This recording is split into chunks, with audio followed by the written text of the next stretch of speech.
I'm now watching the levels on everything and making sure the green bars do stuff. It looks like we're good. That's just last session was a little bit of a surprise for you guys, in that it did not end in some sort of roll of initiative, but a frank discussion with a rather fractured individual. You found out a fair bit about the Glomide, its origins, and the person who runs it, and their intentions going forward being more aligned with you than perhaps the people that you are aligned against were aligned with them to begin with. Whoa, that was a tricky thing for my brain to wrap itself around, but yeah. Having gotten away from that, you guys talked with Mist a little bit. You found out some bits and pieces about Caliban and the sword he has, and how it is diminished, but it does seem to be taking of Caliban in order to recharge itself. And Caliban was looking for ways to potentially speed that up, which sort of led to a conversation about an Angelarium being a source of divine power, but there's no, like, established literature on recharging a drained angel's weapon.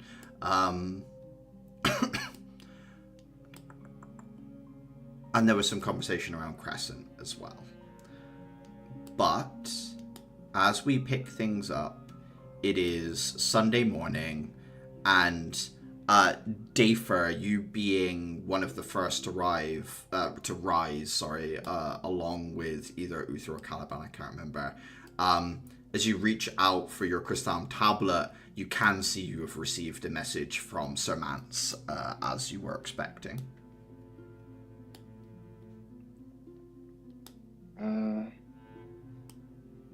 Was I? Second? Yes, you requested information. We're getting a list. Yeah.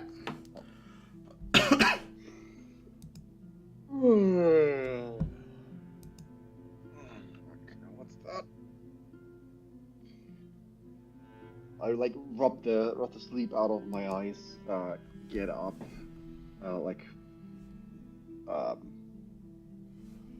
Waddle a little bit out of my room towards the general kitchen. Mm-hmm. As I do so, like, open the message from Sir Mance.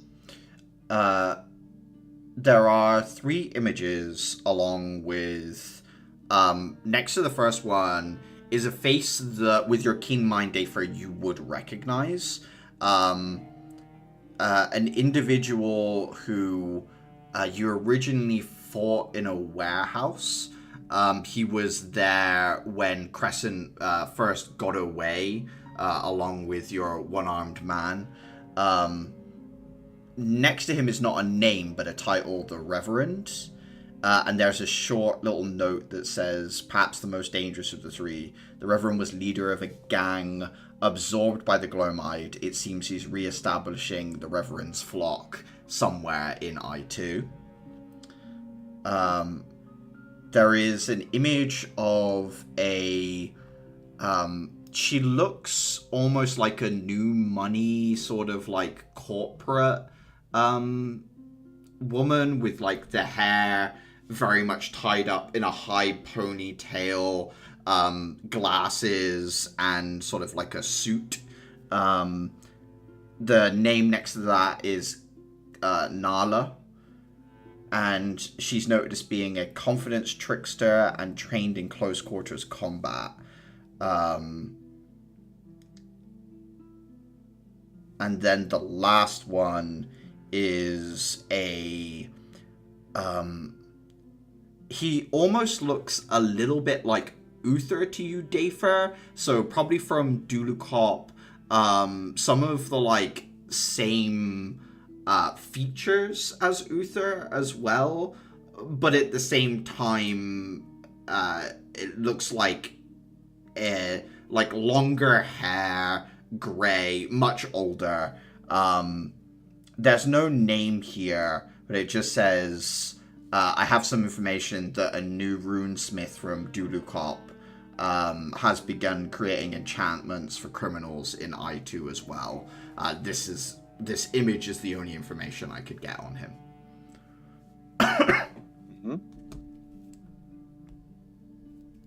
And that seems to be the three. Okay, so the runesmith is in I3, the reverend is in I2. No, all in I2. All I2. Oh, okay.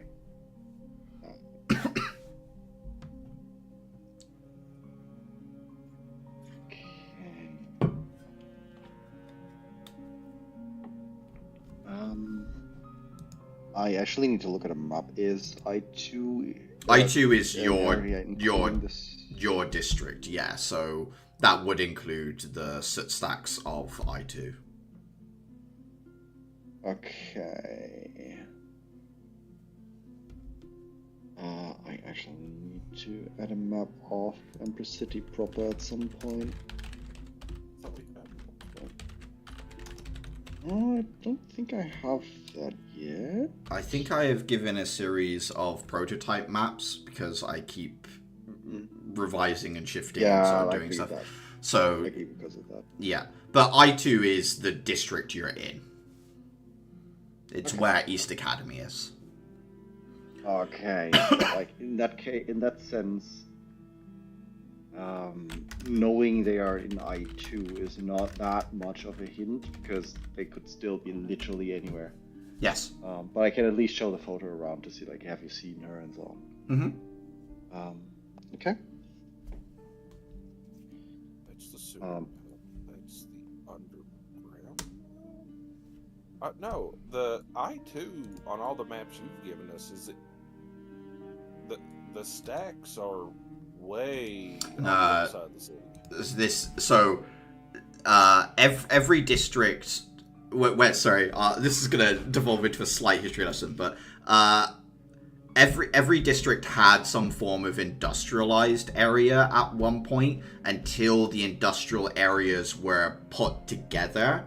The stacks on the underground map is the biggest industrial area that then was restored into residential areas. And then when that happened in other districts as well, they took the name The Stacks to the different districts. So Stacks now is kind of like saying, not like slums, but like it's almost like Empress City slang for like the area that is less well-to-do in a sense. So yes, there is a soot stacks in most districts, but there is a place called the Stacks as well, which is confusing. I think it did come up once before. I do think we're missing a map though, because I could have swore we had a city map. Definitely shared at least two, but I don't think ISO ever saved one because I never said it was definitive. But that's yeah. Okay. Yeah, I'm committing the images as I see them to memory, as well as like just generally put like some image files somewhere easy to reach, so I can show them without showing the man's message. Yeah. And just generally start preparing the usual breakfast. I didn't make my way to the stacks this week, right? No, but the cooking club still took food there. Ah.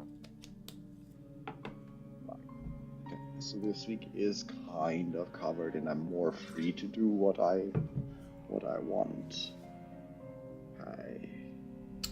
Dafer, as you're like looking at your crystal tablet, a few of the other like year 2 students come out piece by piece.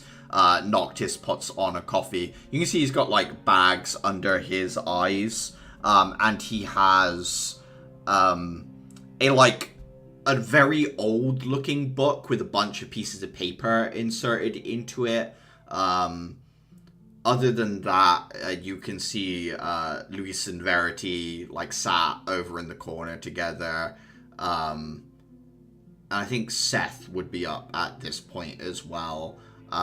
Picking up, he always picks up the paper every weekend, so he's sat there reading that as you're going through stuff on your phone. Phone.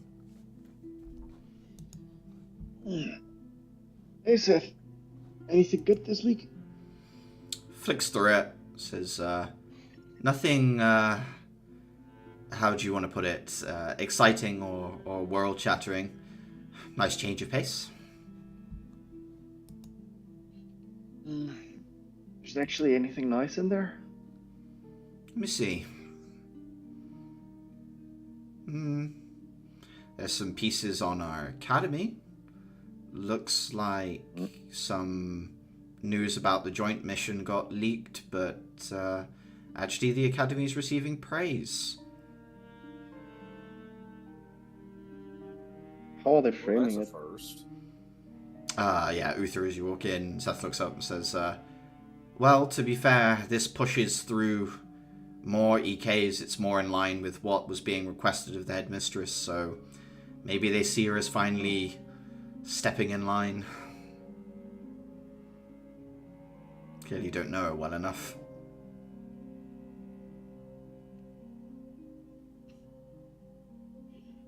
So they're framing it as more of a hey, we now finally have a laptop kind of thing. Yeah, not so blatant of wording, but there's a lot of due to pressure from the council, yada yada.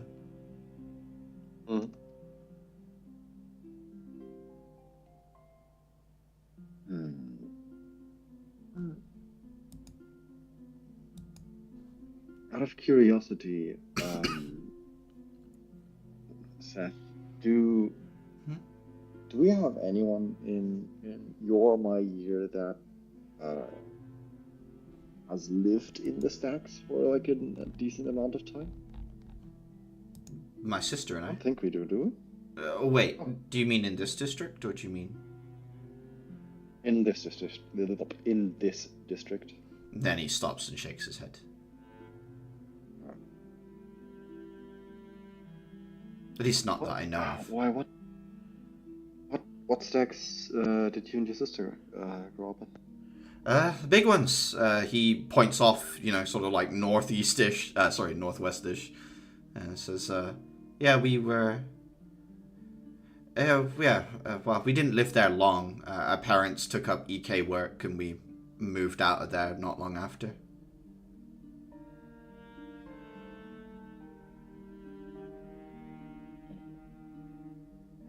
How did you? Well, you made it. I assume likely into an EK academy based on your parents' history.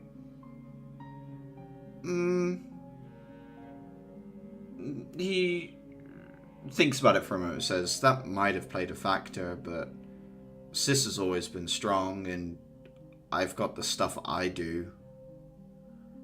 As he dematerializes his hand into black sand and then back again.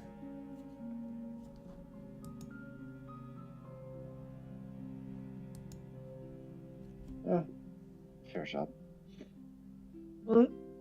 Yeah. Do you want a piece of salad with chicken breast? Won't say no to your food, Dafer. There you go. Uther, you're alive as well? How you doing? I will fall, but not today. I may fall.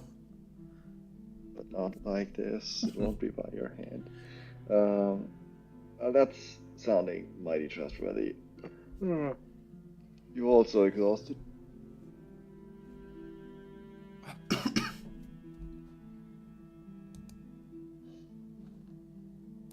I'll take that as a yes. It's not as bad as it could be. It's not great.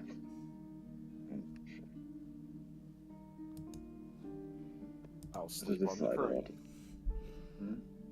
Gotta decide on what I do this week. think I'll just look at finishing this this sewing project that I have for Neil.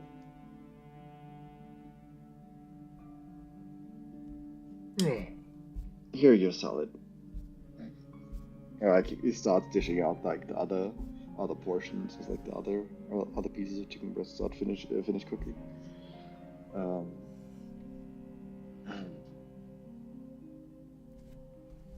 Morning salad, good salad. Like just sits down, still fairly tired, and munches on his stuff. Verity is like looking at you sympathetically with her, like, I have no idea what this is, and she like pokes around with it, and Luis just like forks over and takes hers.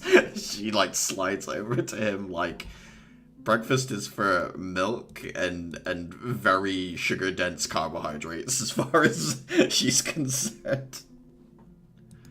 Did she say that out loud? No. She just looks at Luis. I'm just going to shrug at the people in the room. I didn't cook. I didn't have to cook. I don't get to complain about what is... Exactly. It's like, Verity's like, this is not what I would want, but I definitely can't say shit.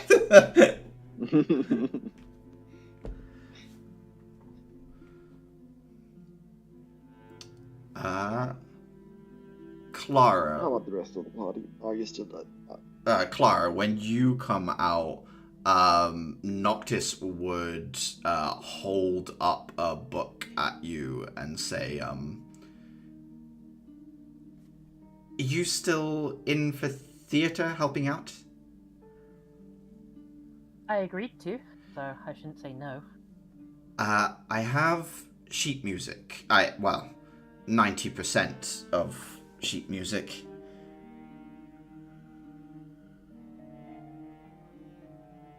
Sure. When are you planning on doing first rehearsal today? Some of us are getting together today. First, like, everyone's gonna be there is next weekend. So if you want to come along today, that would be great. The Sure. person running it swapped up the play on the last moment.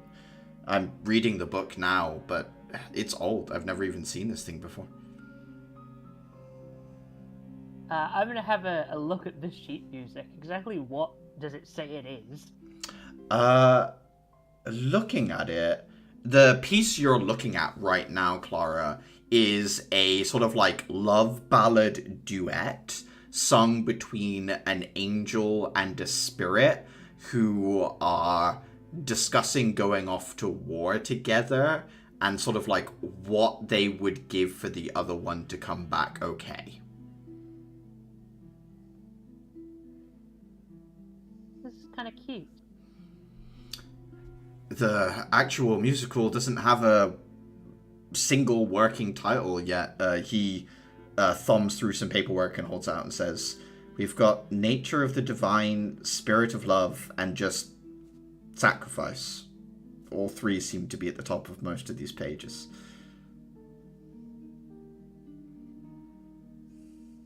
Not exactly the most uplifting of titles. No. Like I said, I've never seen this thing before.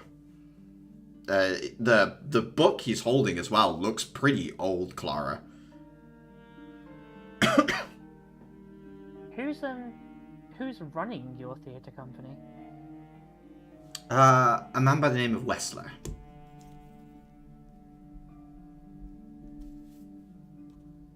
Well, maybe he'll have something to say about it. I can't promise I'll be able to do much in the way of actually play any of this after 5 minutes of looking at it. But it'd be nice to come along and see who else is working at least. He nods and says, it'd be good to see you there, and if you can get Connor as well. Apparently there's, angel wire work. It might be nice for him to see the pulley system. Sure, I'll drop some messages his way. He nods. And then he leans back and goes back to actually reading through the book of this change of plays that was sort of dropped on him recently, as far as you can see.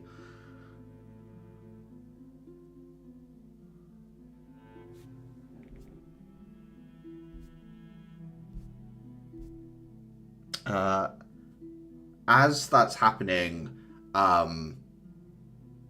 Axel ends up coming through the door, like a little bit during the conversation, but he, probably the most bleary-eyed you've ever seen him, like tired, heads over to the kitchen area and just like takes the coffee dripper and pours that into as big a mug as he can find and starts sipping at it as he, wipes an eye and he looks at you, Uther, and says, "What's with the messages, Uther? They're confusing." Hmm? Good morning to you too, Axel. Yeah. In a few minutes, once you wake up. Morning. Yeah, he sits and nurses the coffee for a bit until he's more corpus mentis. His big stretch and a yawn. And then, I'm not glaring at him, but the look is slightly pointed. Yeah, hey, bud, where were you? I think as he, like, comes out of the delirium and notices the more pointed look from you, Uther, he kind of, like, squints at you slightly and says, what's the burning gaze for? What happened?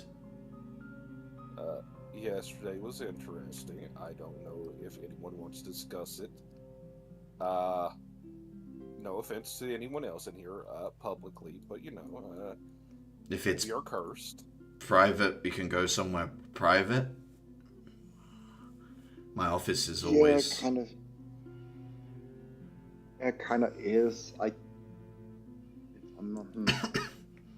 We need all of you. You think it would make sense to have the entire gang there? It's sort of affecting all of us.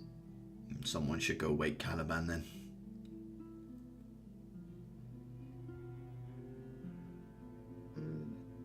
I see. And he stands up and starts trudging towards Caliban's door. Caliban, you're... I was sitting there going, did Mistle go home? Caliban, your door is... you are awoken by a dum dum dum on your door.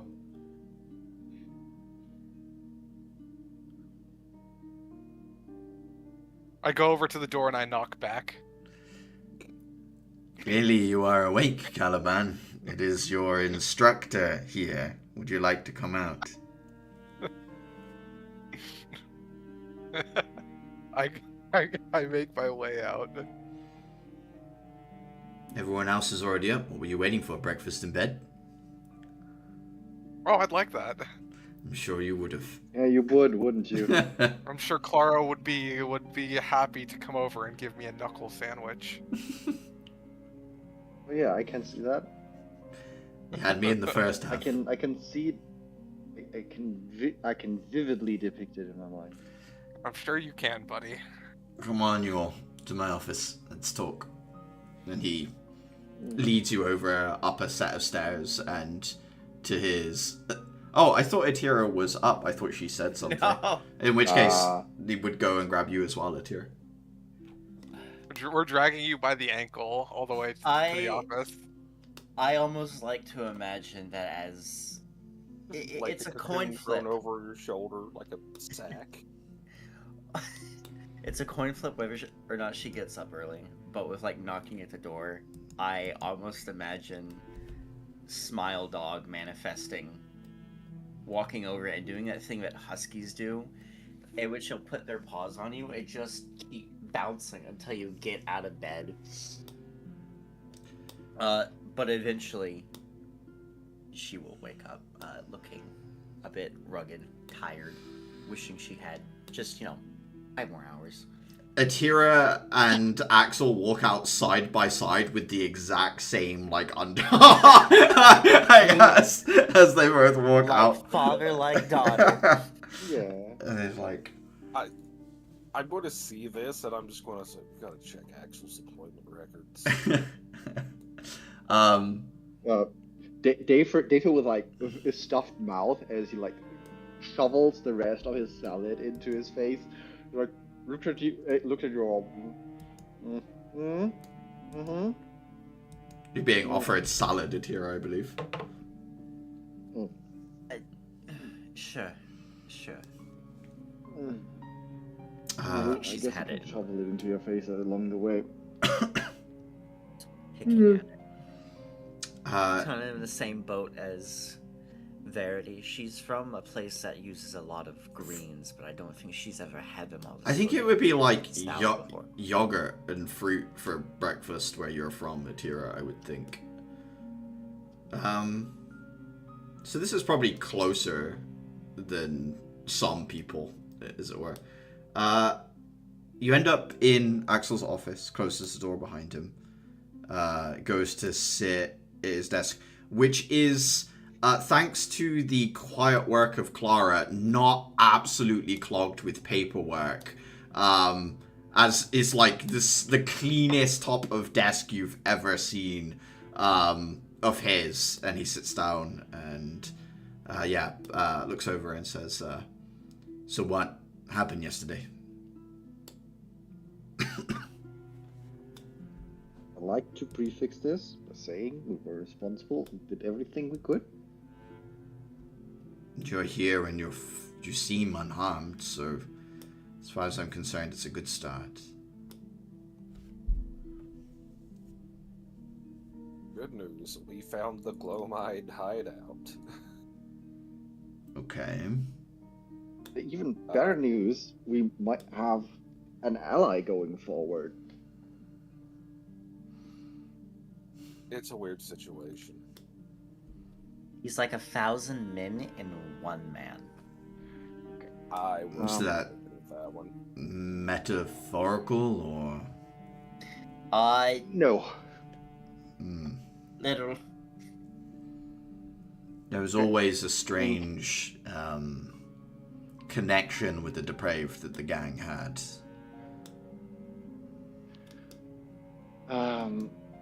To reduce some of the confusion, Caliban here wanted to, how do I put this? Wanted to grab a sword from an illegal auction, and in doing so, we did a little bit on the side here and there, and got our hands on the sword totally legally, etc., etc. And over the course of doing that, we had a little chat with the person managing the auction, Sir Mans. Okay, so illegal auction ran by a smuggling gang. Go figure. Who turns out to be the ringleader of the Glomide. And Sir Mance is a name I've heard before. He fought in the Fourth House Rebellion. I remember that much. Okay. Noble from the Trismerian region. Axel nods. And has apparently been quietly disconnected from the goings-ons of the Glomide for some time, or at the very least has been wanting to distance himself. I think the way he described it, sorry? Yes, he didn't quite align with their methods anymore. Certain individuals' methods within the organization. The way he described was actually it grew thanking too us large. for pruning his ranks. Hard to say whether he's telling the truth or not. We certainly shook things up, and it was a big group. But also, it's easy to say I didn't approve of it and all these things now that it's gone, and there's nothing for him to lose. He's given us plenty of information, and if he wanted to, he definitely could have led us into an ambush. He had enough guards. he has powers of his own, but he was forthcoming with a lot of stuff. Doesn't mean he has good intentions. It means he has use for you. But yeah. I understand what you're saying. It would be nice to have another ally in all of this. And that doesn't make him a great person. This is still the person that sold Gulmite powder everywhere. But wasn't a great situation to be in. Pretty much in enemy territory, surrounded by enemies. And, I mean, he was plenty forthcoming about his history as a commander that did a deal with a spirit of sorts that led to him being merged with 1,000 of his men or something. And he's essentially a host. Yeah. Same as those two we found in the tunnels. Plus, he kind of gifted Caliban the sword after that. Oh, Bahanir freaking knew. But yes, that was also part of the problem.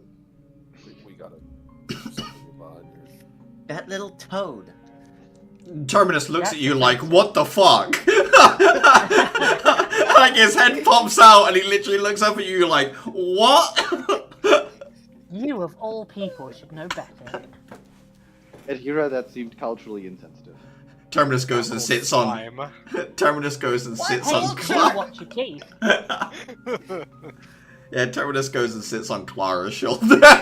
Oh my god. That's it, buddy. There'll be no Contract racism here.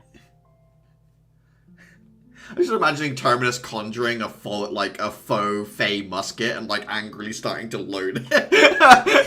It's like, in 10 minutes, I'm gonna fucking shoot you. And it'll hurt. You're having a conversation with Axel. She looks over and he's still like loading it. pouring powder from like a mushroom from the gold bell that he's conjured. Tricorn that he like manifests over time. No, I don't think he'd do the tricorn. I think he'd grow a mohawk, but he looks at you, Caliban. Sorry, Axel looks at you, Caliban, and says, "Sword, your family sword?" I believe so.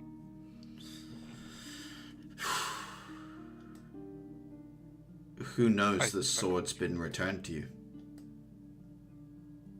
Mance. Just Mance?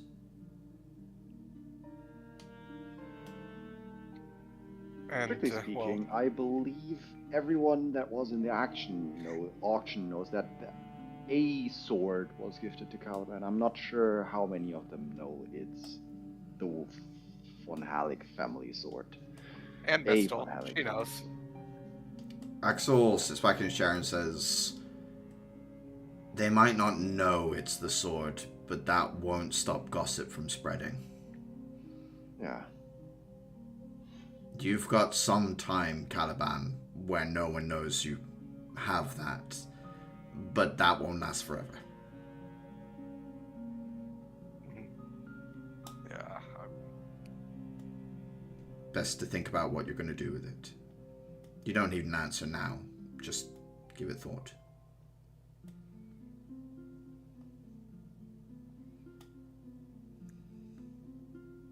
Still trying to figure out what to do with it while I still have it.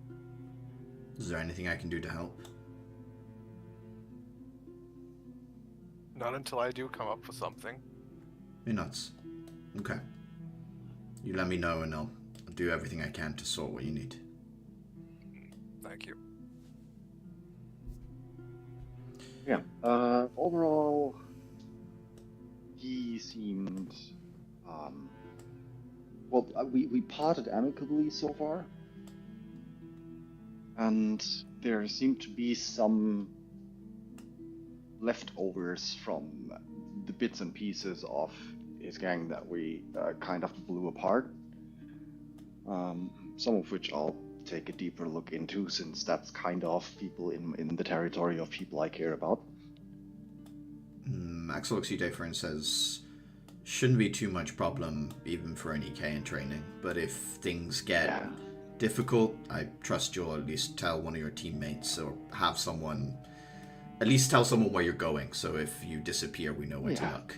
Okay, he nods. I'll send a message in group chat if I go somewhere specific, or know that I'm about to enter an encounter.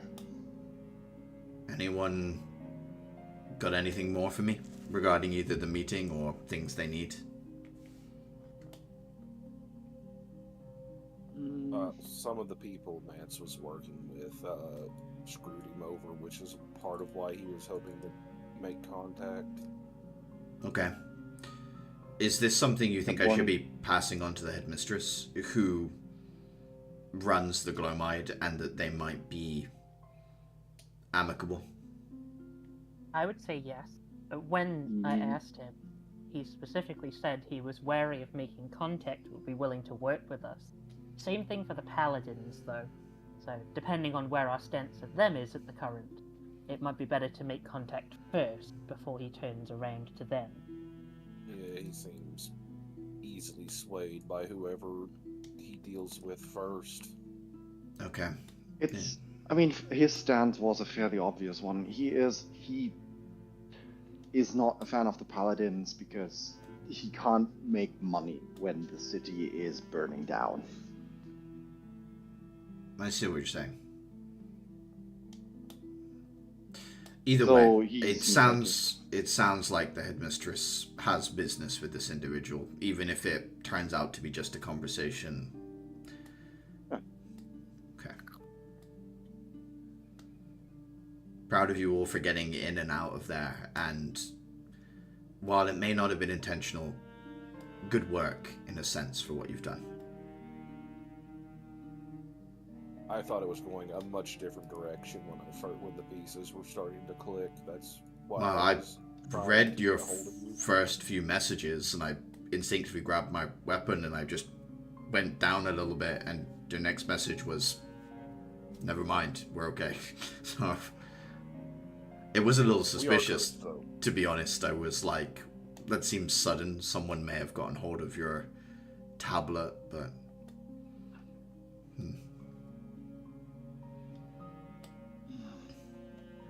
Might make sense to I don't know, have a sort of keyword between all of us to signal that we're okay exactly for that kind of scenario. Like that hey, no longer code red, ease. Terminus from Clara's shoulder says, "Should be my name." Just because your name kind of is related to things ending. Mm-hmm. And I'm important. And also, pretty much only people we know and talk to know about me. But we do talk about you in amongst ourselves quite a lot. So maybe it should be Terminus S. You know, the final limit.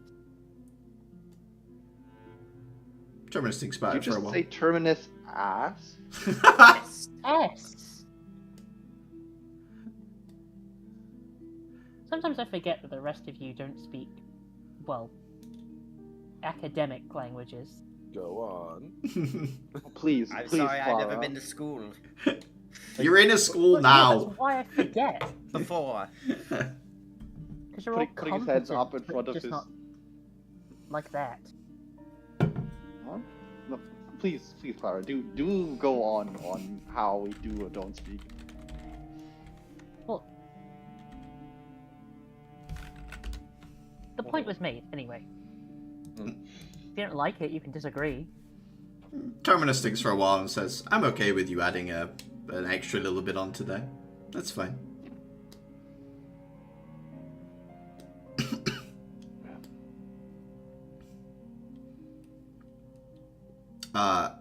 There is a knock at the door in the middle of your conversation as it's going on, and Axel looks whoever's closest to the door, whoever's going to be further back, and nods at the door for you to open it up.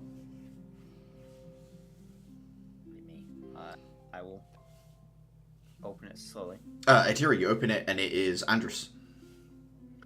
Hey. Hey, good. He leans to look at Axel and says, I hope I'm not interrupting. A few of us were heading to the wheel today in order to practice driving vehicles. Like we've got on the Atira, you said you were gonna go. We're actually probably gonna head out pretty early. That was next week. That's this week. Yeah, Andrew's excuse. Sorry, yeah, this week. But I think maybe again next week if people need to. Yeah, I'll be right there. Okay. He waves at you all and says, obviously, everyone else, if you're free. And then he, hurries back to wherever all the other people are gathering. Well, that's my cue to exit this exciting debriefing. I will say, circling back to Mance, he explained that his unit during the war, 1,000 men strong, they all died during the deployment of a new weapon, a bomb that sent out metal fragments. And as they were dying, they were approached by a depraved that went by the name of Gloam. And that's how they all became one. The important thing, what he told me, is his motivations are sort of a blanket drive. There's nothing completely detailed about what he wants. There's nothing specific. It's something that has to appeal to the legion that he is. And so far, that's money. And that's why he's been doing most of his dealings in the Glomide. I don't know how much of that is true. I literally cannot get a read on him. But that is what he gave me.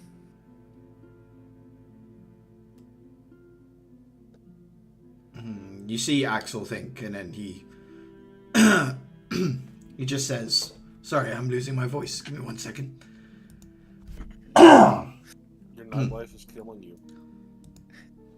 He howls at the moon. Woo! Thank you for telling me. I'm not sure what to make of it, but maybe the headmistress will know better how to deal with someone like that. Enjoy the race course. I walk by Clara and Terminus and wait. Terminus looks at you, Clara, and says, I'm sorry, it sounds cool, and then hops from Clara's shoulder onto Atira's shoulder and then scrambles back into the lamp. It's fine. I didn't think you'd be interested in old-timey theatre anyway. Terminus pops his head out and says, it sounds a little icky. Too lovey-dovey. This specifically, I think you might be right. No one told me what the topic of the play was, have they? I think so. You were asleep. Yep. She will head on out. Just as you're leaving the door, Terminus looks out of his lamp back at the group and says, not that I'm not going to have to deal with icky lovey-dovey anyway, as the door...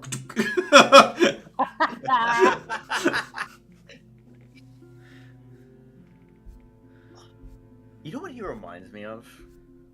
Have you ever seen Howl's Moving Castle? Yeah. Lucifer? He reminds me of... Yes, he reminds me of the fireplace. I guess he does have the, everything he eats sort of, decomposes thing as well. But yeah, a little bit. Yeah, Atira leaves. I don't know if anyone's got any reason to stay and talk to Axel, but you're available to filter out as you like. Axel, just on the safe side, do any of these three look recognizable to you? I doubt it, but it doesn't hurt to ask. Takes the pad, says, yeah, one of them, Reverend. We've come up against him ourselves. And no, he's on my list. No, neither of the pictures mean anything to me. Only thing I'd say is be careful of this Nala individual. The kind of training they're listing here, they have... there's a certain kind of strike that can disrupt the energy that runs through a shell. Suffice to say, it can briefly turn off your barrier. Just be careful of someone like that. Otherwise, yeah, looks fine to me.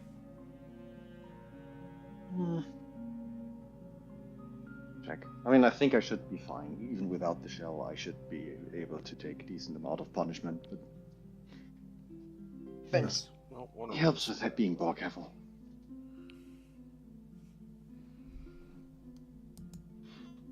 Alright. Now... Actually, I think I'll just go sewing. Dave, you're like, time to go fight. Nah, fuck it. I'm just gonna sew in my room. Love it. The stark contrast on, I'm going to war. I'm going to do housey activities. No, fair. Yeah. Clara, are you heading off straight to the theater, or do you want to, like, do something else, or is there something you want to talk to Axel about? I do need to go just quickly back to the... Well, I don't know if they're going to be at the workshop, but I left, Oh my god, who did I leave it with? Oh. What did Did I leave it with Mary? I can't remember. I left the violin with someone to see if they could put my crystals into it, so that I could equip it and my pass for that trace crystal, but I can't remember who I left it. Yeah, it was Mary. Yeah, absolutely was Mary. Alright, yeah. You head to the workshop for that. I think that leaves Uther and Caliban in the office. Anything in particular you guys want to talk to him about, or a place you want to head to? Does Caliban want to reveal who one of the business partners that fell through was? I think he means Azalea Foundation stuff, yeah.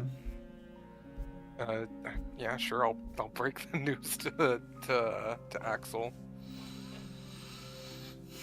Axel sits there and thinks for a moment. Says, "We've known that the Foundation was definitely doing something shady, shall we say? Yeah.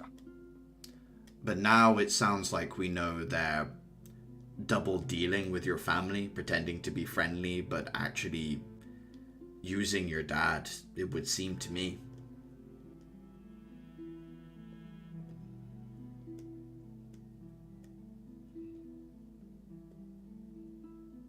Could be a good way of making your dad more of an ally than a third party.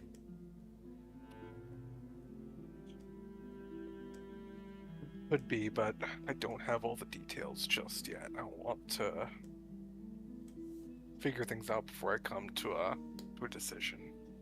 What about the guy who's stationed here, Richard or whatever his name is?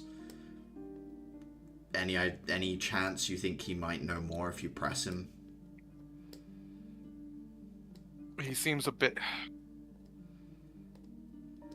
This is just a personal opinion, but he feels like an intermediary, a middleman. I don't think he would know that much. I get you. He's more of a researcher than a high up. Mm-hmm. Gotcha. Well, the only other thing to do is to somehow investigate the Foundation, but I don't even know where to begin on that one. And it certainly can't be linked to the Academy, which means I'm out. Oh, you mean you're gonna turn us loose to break all kinds of laws? Axel thinks for a moment and says, "There is a risk in taking risks, and there is a risk in not taking them. I'm still working out where the balance lies with your class.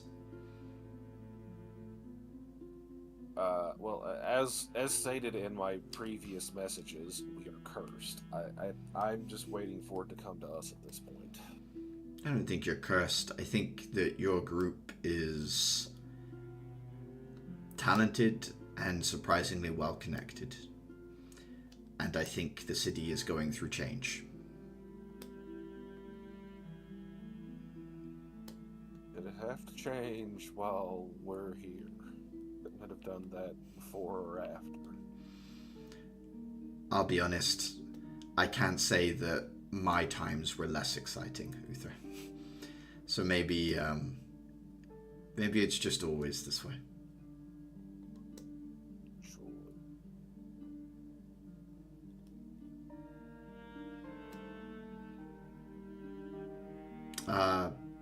Yeah. You guys leaving for anywhere, or? Well, a certain stabby individual wanted to go to a bookstore, but half the group has wandered off in various directions, so, you know. I mean, you can still just send me a message if you want. Fine. You can also ask Axel if you wanted to as well, Uther. At least be in the vicinity. I don't think she's gonna break in a run, but you know. I guess Uther will look at you and say, I mean, I can follow at quite a distance. If you want.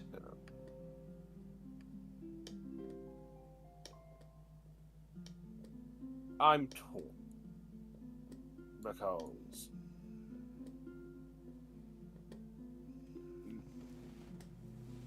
I have to get to a point where I feel comfortable having her out of sight if we're going to have her become a knight.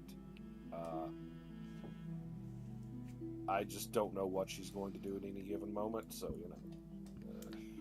What if you took a crystal hold person?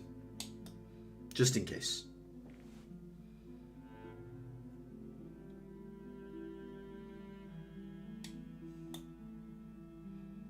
Maybe something to that effect, yeah.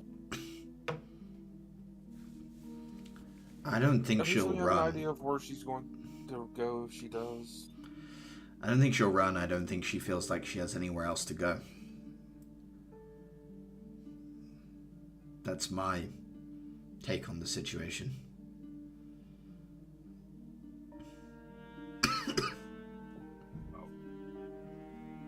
If I don't come back or send panic messages, you know what happened. I guess I'll go and grab a crystal just to be safe. Into the workshop as well. I think Caliban, as Uther leaves and it's just the two of you in the room, he will say, "How is it? The blade? Strong?" It is, well, it's diminished, though. I feel like it can get back to its original, or close to its original potential. Axel sits and thinks for a moment and says, "If you want to get it restored as quickly as possible, there's only one person I know of that is an expert in restoring artifacts, and that is the S-ranked EK, the Last Witch.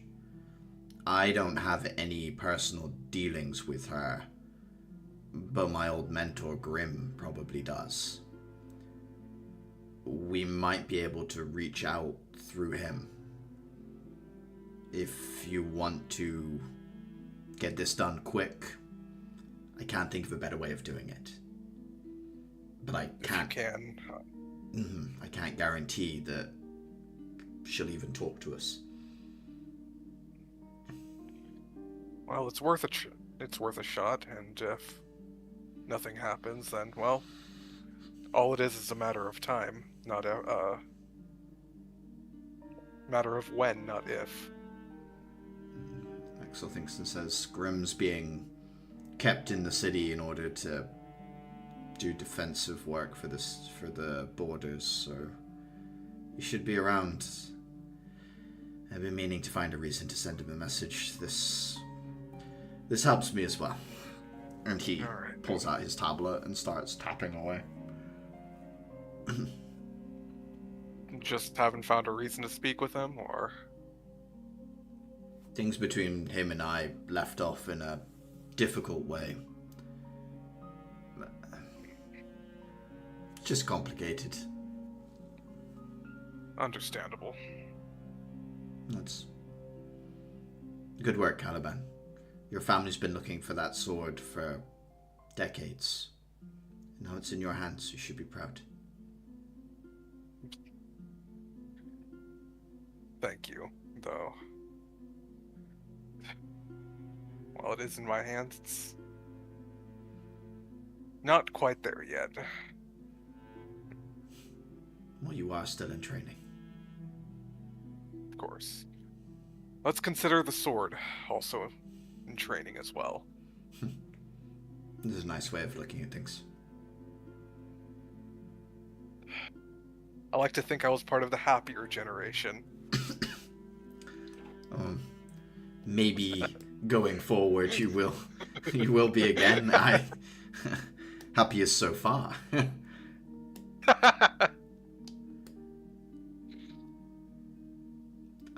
With that, he'll let you leave.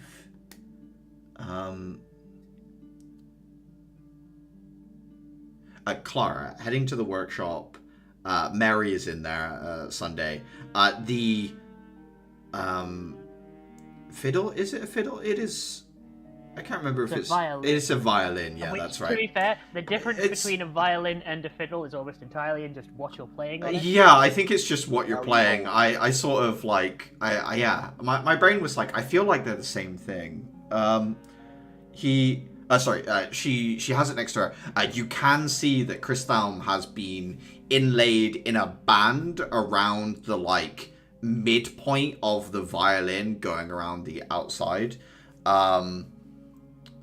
So it looks like she's been able to do, as she said, as you're approaching. She looks up at you, Clara, and smiles and says, come for your violin. Did you manage to get it to work? Yeah, I mean, I had to kind of destroy the crystal a little bit, but yeah, it works. Amazing. Thank you. Just in time. I'm supposed to take this to a performance. Oh, really? She holds it up and says, I can't speak to whether it's messed with the acoustics of the object at all. I don't have an ear for that kind of thing. I'm sure someone will tell me if it needs retuning. Well, it's going to need retuning anyway. I didn't tune this thing in the first place. But, you know, if it sounds a little bit mystical and odd for an instrument, that probably adds to the atmosphere. I mean, it's already a mystical, artifact-y thing. I mean, although I guess everyone in the audience doesn't know the story of its provenance, so maybe you could put that in the little, like, what's the leaflet called that you get? A program. Yeah, put it in that. I'm sure that will draw interest. Shall I put your name down as my tuner of choice? She cringes before she says it. She says, I'm actually more of a salmon. Please, no. Sorry. No idea where that came from. No, but seriously. I really appreciate what you've done. If there's anything I ever need to do in return for all the thanks you've given me. Just do great out there. I don't really like settling for anything less.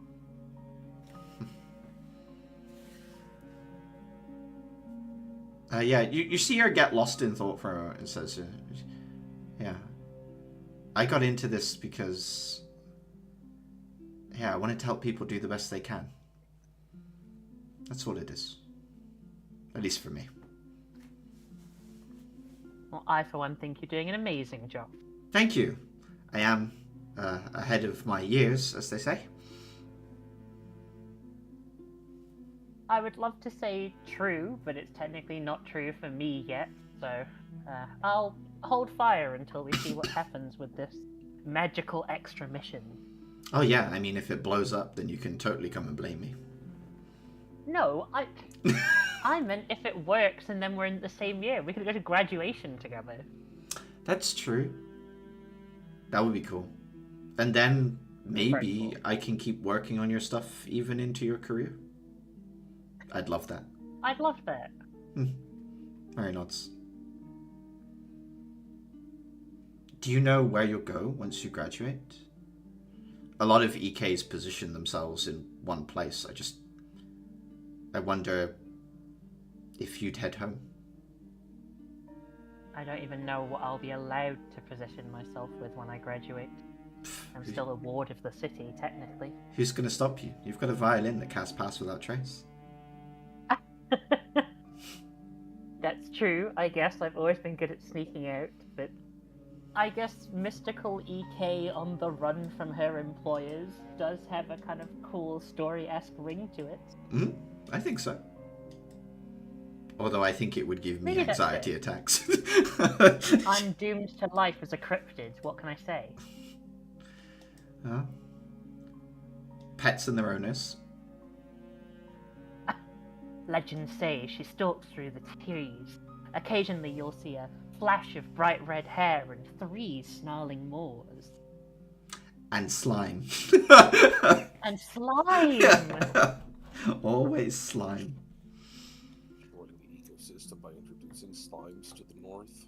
We've very like I actually get rid of a lot of my metal cuttings through the slimes these days. Stuff that would normally just go to a dump, I hand off to the metallic eating slimes. It seems better that way. This was the whole point. You know, I think they're just slightly misunderstood and extremely hungry. They certainly have more of a place amongst us, and they seem to want to be amongst us. Slimes don't exist where there aren't where there aren't settlements, at least. I mean, we domesticated dogs and cats because we had uses for them. Maybe it's time to move a little further into the future. I think I'm starting to agree. Anyway, Right. don't want to keep you. Now I believe I have some rehearsals to get to. And a man to call, which means I'll be waiting at least 45 minutes before someone picks up. Enjoy. I'm gonna give them a little, bow and head out. And she turns back to some, blueprints that she's working on as she flicks through different pages. Uther, you would have walked past them talking to get your crystal at that point. Grabbing suggestion. Yeah, suggestion, gotcha. Would you kindly? Would you kindly stop and explain the manic clusterfuck you're about to start? Okay. Grab the crystal. Are you heading straight for Crescent's room after that, Uther? Do you want to go early, or do you want to do something else that morning? What time is it? I think if we got to the point that Axel came into the dorm, I think it was probably closer to 9 in the morning. So it's probably about 10 now, maybe.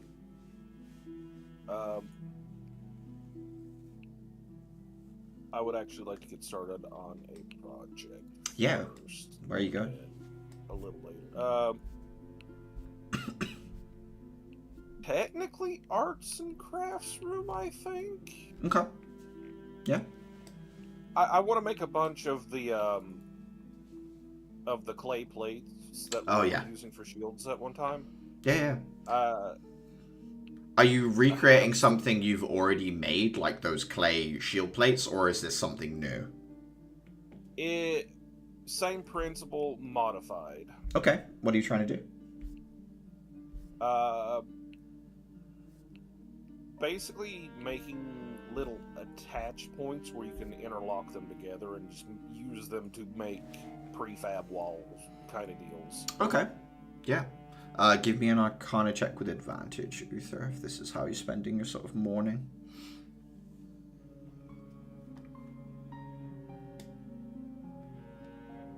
22. As you're going through it, the actual design of it isn't too difficult. Like, again, it's something you've already done. What you're struggling with is the timing on it expanding, because if one of them expands slightly before the other one, the attach point breaks, right? Like, it gets too big for the other one, and it actually kind of cracks. So you end up with, like, one intact piece, and then, like, a web of cracks coming out from that.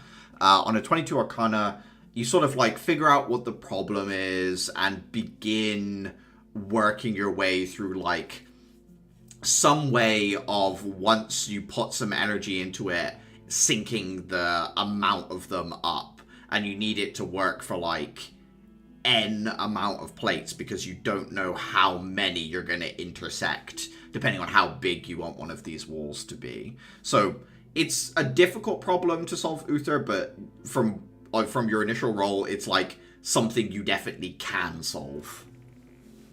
I mean, worst case scenario for, like, if I just need to mass produce this in a hurry, I can always just go with, like, a dumb solution where you expand them manually and just interlock them with, like, a hinge type deal. Yeah, so you could do one panel that expands to full size and then, like, do another one and then find a way to push them together. If I can't resolve the problem before, before it looks like we're getting ready to go, yes, then I'll just mass produce a bunch of dumb ones like that. Yeah, absolutely. But yeah, so far, Uther, like I said, it seems like a solvable problem, just not one you've ever had to solve before.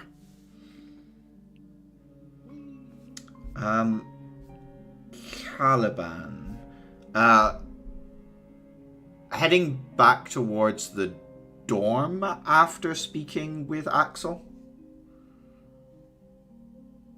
What day is today? Just wanted Sunday. to make sure. It is Sunday. No activities for today? There's technically the wheel you could go to in order to practice driving along with Adhira and a bunch of the other Year 1 students. Otherwise, there's nothing else major on. Fuck it. Let's see. Let's see how good Caliban's driving is. Okay.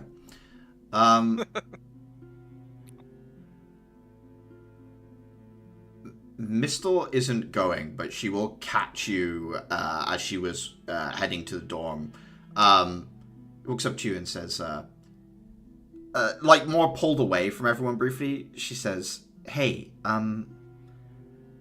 awkward subject, so I'm just gonna say it.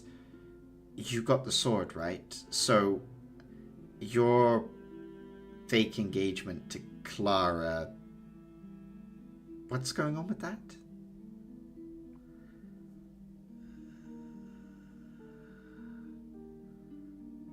He pauses for a minute and he's like, I'm gonna be real, I completely forgot about that. You see Mistel like fit like thumb and fingers to her eyebrows and just smooth the stress from her brain, just like push it out from the center. like he just like I don't know how to say I don't know how to say this without offending Clara, but she occupies so little of my thoughts that I've never even considered her. Wow. This is the man who was woken up and said, Clara's gonna punch me in the face. I don't know, man. Seems like I was one of the first things on your mind. I have a perfect memory of my haters. Mistel rolls her eyes and says, "That's my best friend," and then like says, I mean with as little offense as possible. You said as little offense as possible and said one of the most offensive things I think you could probably say. So yeah, I'm a little annoyed on her behalf. I mean I think don't see her. I don't see her in any particular lights beyond she is my teammate, and if any, I'm not I'm not asking out of jealousy or anything like that. You remember you promised to meet my brother? that is true. And he comes tomorrow.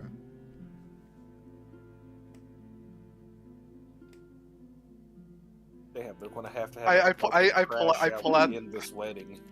I pull out the scroll and I type to Clara. We need to figure out how to fake call the thing off. Clara, who's like probably on her way, like traveling through the districts to get to the theater, texts back, "Oh, I don't have to pretend to like you anymore. Seems easy." What did she say? She said she'll figure it out. Mr. Nodson says she's usually pretty good at figuring these things out. Well, it's just... I mean, it's not like you announcing you're breaking off your engagement and then tomorrow I tell my brother that we're together because that's going to make it look like to my brother that I'm the reason you broke off your engagement. So that probably isn't wise anyway.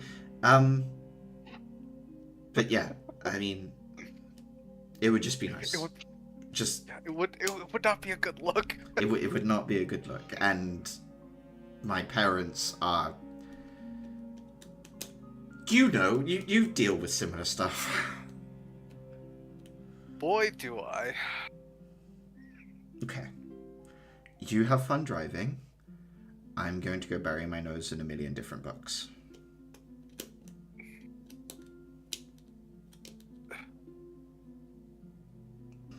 You have a good one. You as well. Mistle. Caliban. And then she like straightens herself up a little bit and then heads off towards the school library.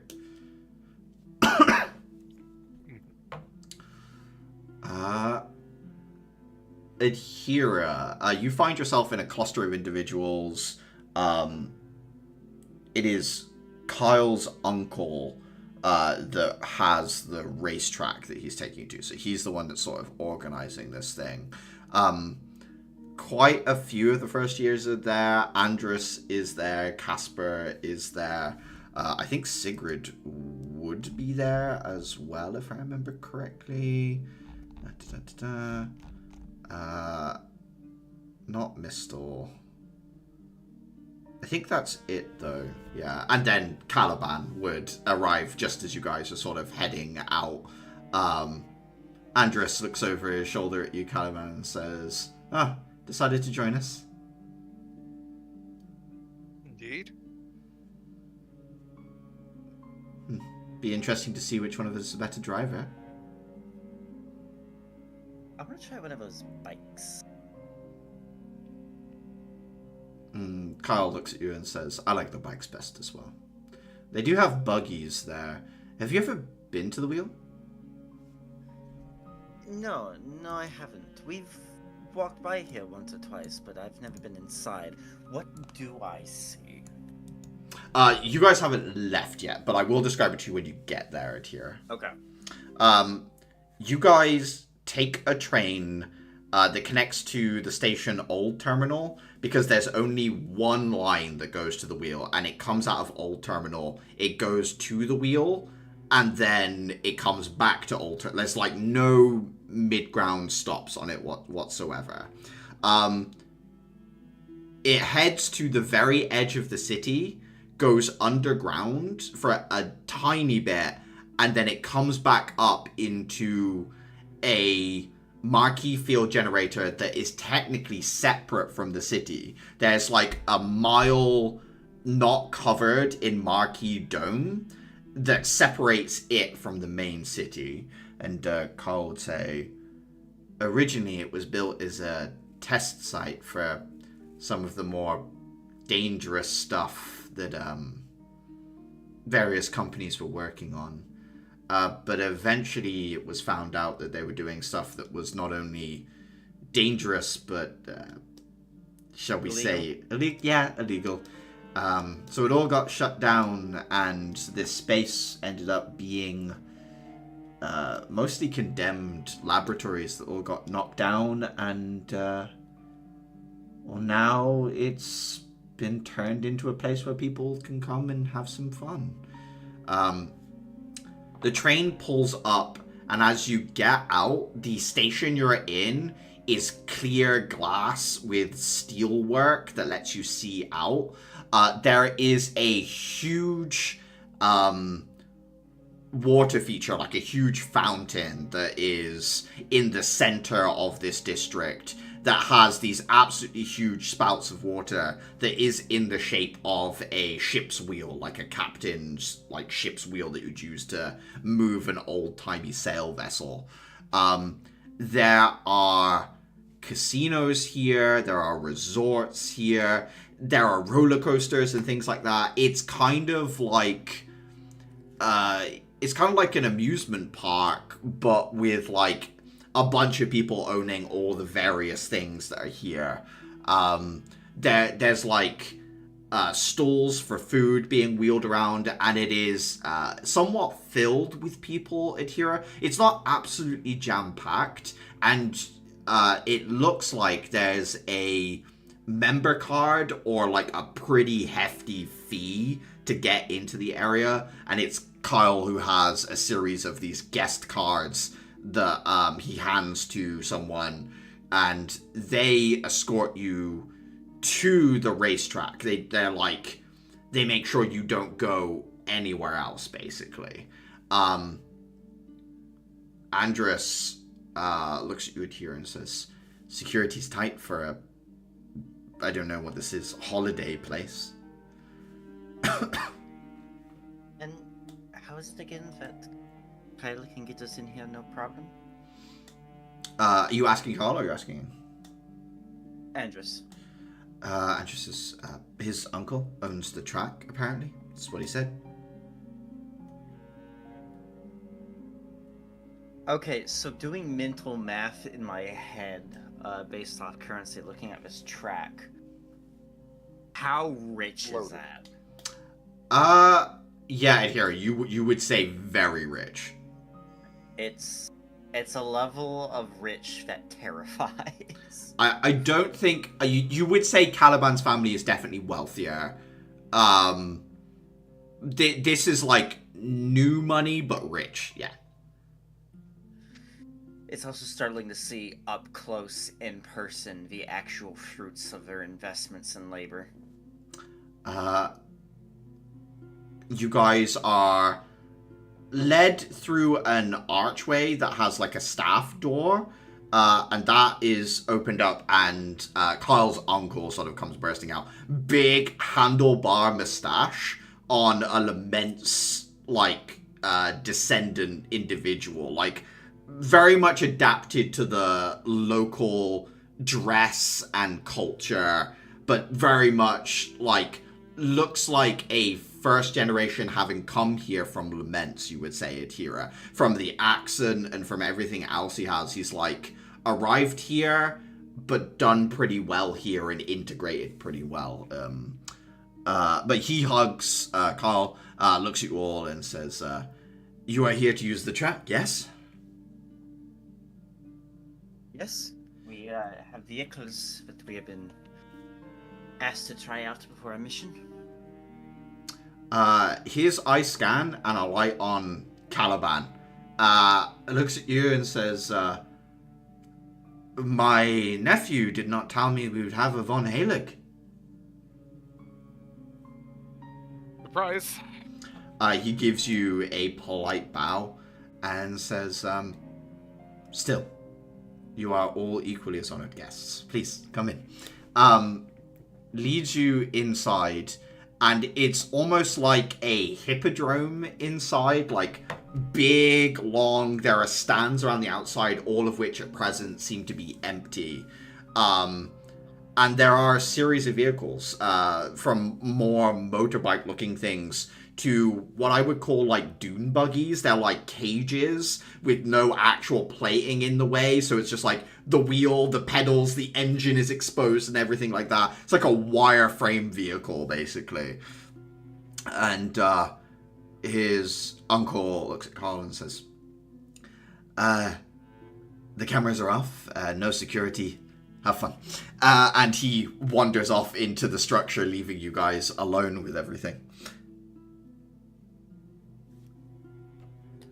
What does he mean, cameras are off, have fun? Carl walks up to each... Carl walks up to each of these bikes and vehicles that have very, shall we say, strict parameters on how fast they can go or anything like that, and in turn upgrades each and every one of them into, like, fully functional crystal vehicles. And he says, it means we can go as fast as we want. Oh.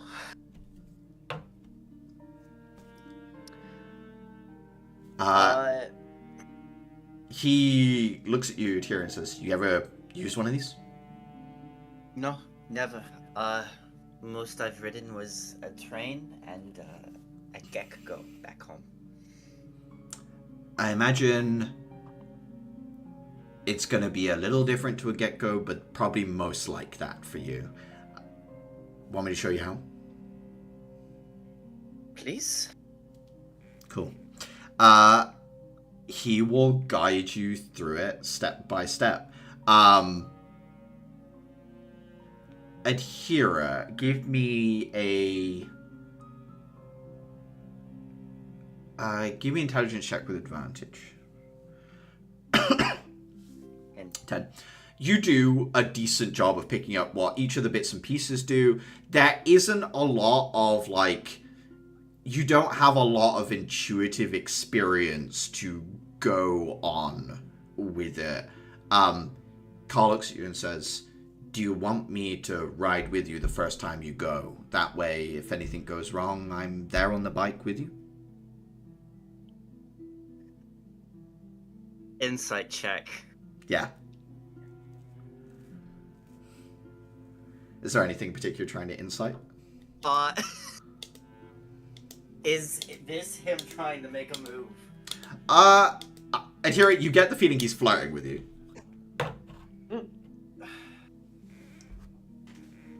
And we haven't had a long rest, right? So, we're on the frog.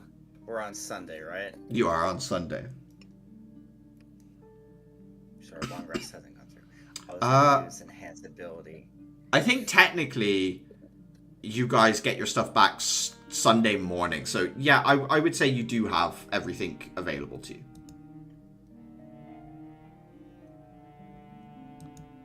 I'm going to use...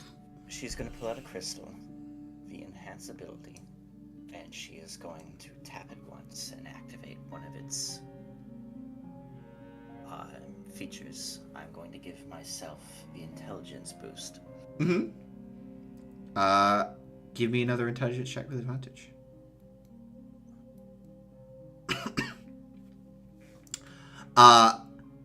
With the crystal's help, suddenly everything sort of clicks. The holding onto the bike with your legs part from the get-go is easy. The sort of like maintaining balance with your core you get. And now the controls line up to you. And you sort of like realize instinctively how to modulate how fast you're going with how confident you feel. You can hold on if you want, but I'm gonna go fast. Carl says, I'm not afraid of going fast, but maybe some people need lessons as well. Have fun.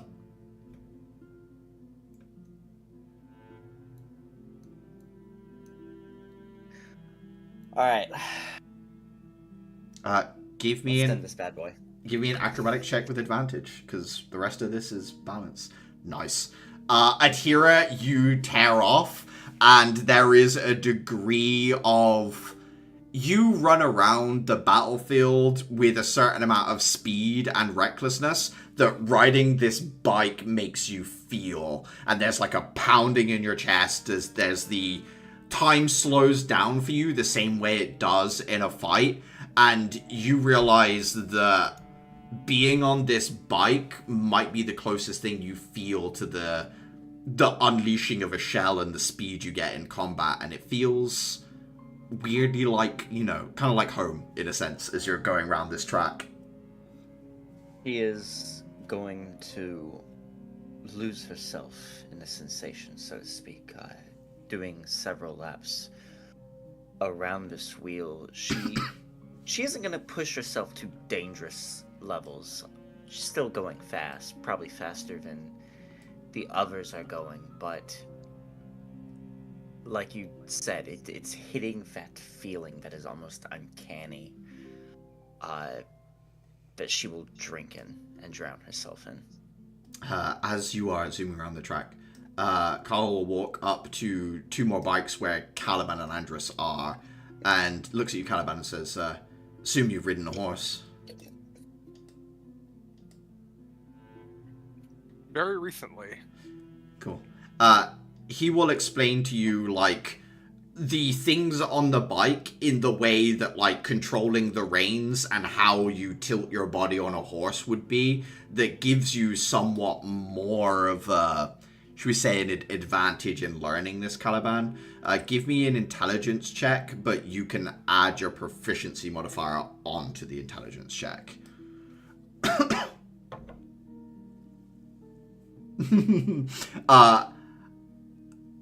Caliban, as he's explaining it to you, Andrus keeps, like,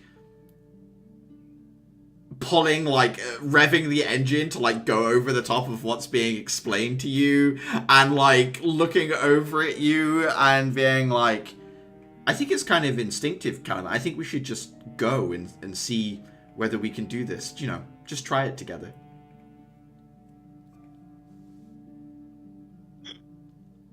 That sounds like a splendid idea.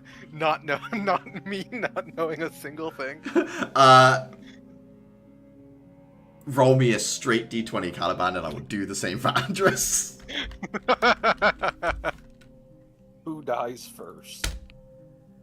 That's unlucky for some. The two of you take off. You get to the first corner. Both of you absolutely go onto the grass for a bit, have to stop and reset and keep going. Eventually, Caliban, you get more of a feel for this because of your prior experience with horses, Caliban. Eventually, you work out for yourself. This is the break. This is how you do it. This, like, all these things kind of come together for you. Give me an acrobatics check. I don't think you can say you've adapted to vehicles until I hit you with a truck, and during the car crash, you're like skin hardens or something like that, or you like blow up like a crash test dummy and just like your forehead like airbag inflates. 24. Yeah. Eventually, you get a good feel for this as well, Caliban. You're going around. Adhira, definitely, of the group of you that goes that day, is the one who, like, stays on the bike the whole time, as in, like, never takes a break, just going in circles the whole time.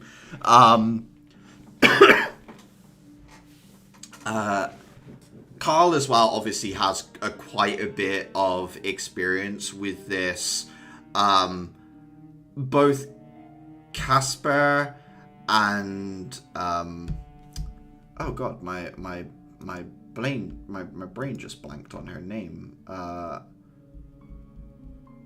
Sigrid probably end up using the dune buggies because everyone else is like gravitated towards the bike, so they're kind of like, someone should learn how to drive a car. So they both end up using those for a while and get a good idea of them. Adhira, by the time, you slow down, I think your hair is probably, like, completely swept back, ruined, probably by the end of this. like, almost, like, frozen backwards like this. Andrew looks at you and says, seems like you were having fun. I have to get me one of those. I get the feeling there's a bunch of regulations around it. She's gonna step closer and sort of like lower her voice. I'm willing to steal one of these. That would be a second crime, not. She like, it's like that's not helping. That's worse. She laughs and puts her arm around him. How did you enjoy yours? Yeah, not too bad. I think Caliban was faster again. Do you want to ride on the back of mine? Yeah, sure. I get to see something out here. Wouldn't be honest. He will climb on the back of your bike. Yeah. Performance check to steal the show. You can do so if you wanted to. Where Depends self? on it. Well, it depends. Oh wait, yeah. What's the? Who's asking for what at this point? Is Caliban trying to pull a wheelie? What's the? I thought it was Caliban was trying to. But, I think the I'll two. tell you what, Caliban. I'll roll performance, and then you roll it. And if you roll higher, we'll say that you did something really cool. Yeah, I'm up for it. Look, the moment you make it a competition, Caliban is going to show off. Performance checks, both. All right. 16.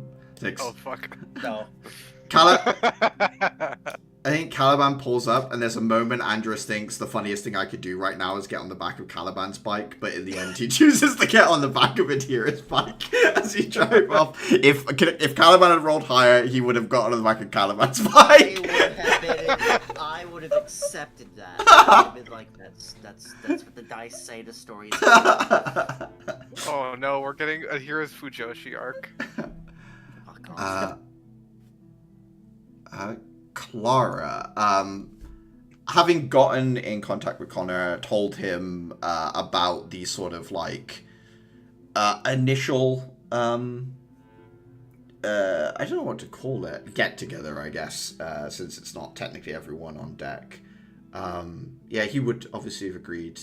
By the time you get to the theater, I don't know if you want to go in and wait, but Connor's a little bit further away than you are, so it would take him, like another 10-15 minutes to get there after you arrive. Yeah, I'll go inside and wait. Heading inside the Paralight Theater, it is, last time you were here, there was a performance on and you were in the audience, so it was obviously a little bit more packed. This time, a bunch of the doors are wedged open. You can hear conversation coming from down in the stage area. But there's no one here. The door was just unlocked. Although to be fair, from the outside this place looks closed, so why anyone would try and come in here is a bit of a mystery. But yeah, there's no one watching anything as you come in, Clara. I don't know if you poke is there around. anyone actually inside here? Presumably, yeah. Yeah. So, as you come to the double doors that head into, the seating area, you can see there are some people, sat on the stage. One of them you recognize as Noctis, and then there are some people that are, in the seats, in the stands, also talking. Yeah, I will start walking my way down. Working your way down, Noctis will stand up and gestures to someone who's sat in the front row, and gestures over to you, Clara, and says, Wessler, this is Clara, she knows how to play piano, and you've got this. And he stands up, very tall gentleman, probably a head taller than Dafer is, but much more of a gangly individual. You would say Wessler looks like he's in his mid-40s. There's something vaguely aristocratic about him, Clara, but at the same time, not in his dress. Might be the posture and the way he moves at first glance. But he gives you a big welcoming smile and says, Clara, wonderful. Please, come down and meet everyone. Sure, nice to be here.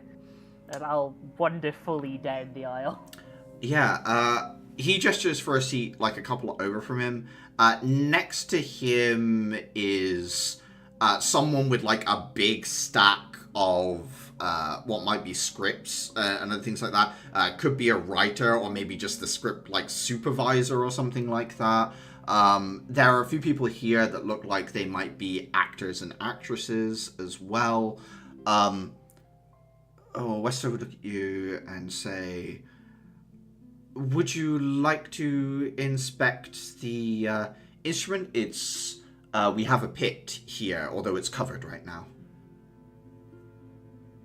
Sure. It would be nice to see what I'm working with. One of the individuals, an actress, she stands up and says, I'm not doing much of much. I'll show you. Thanks, I appreciate it. She starts heading towards like a set of stairs at the side, and she says, are you any good at small talk? Is anyone any good at small talk? I don't think anyone is any good at small talk. I was gonna bring up the weather or the fact that your name sounds like it's from Heaven's Pillars. Either of those sound good? The latter, because you're correct. Heaven's Pillars. Must be lovely, growing up there. It was. I appreciate it very, very much. And I miss it very dearly. She's leading you further and further down. And you end up in an area where there's like a bunch of seats where you know, like various instrumentalists will sit. But down here is a piano that, Clara, you would say hasn't been used in a while. It's been dusted and things like that, but there's like between the keys, like someone's come along and like taken the dust off of the piano itself, but like there's a degree of like this thing hasn't been touched in a while as you're looking at it, Clara. And she looks at you and says, I don't think I told you my name. Wester's bad with names. I'm Rachel. Pleasure to meet you, Rachel. You already know I'm Clara. Yeah. Also, I sort of put together that you being from Heaven's Pillars, you being Clara, and you being friends with Noctis probably means you're Clara Lux Maddox. I seem to be a well-known figure these days. You were in the newspapers a while back. I'll be honest, I just remember seeing your name, and I don't really remember why. Just nice to be near a famous person.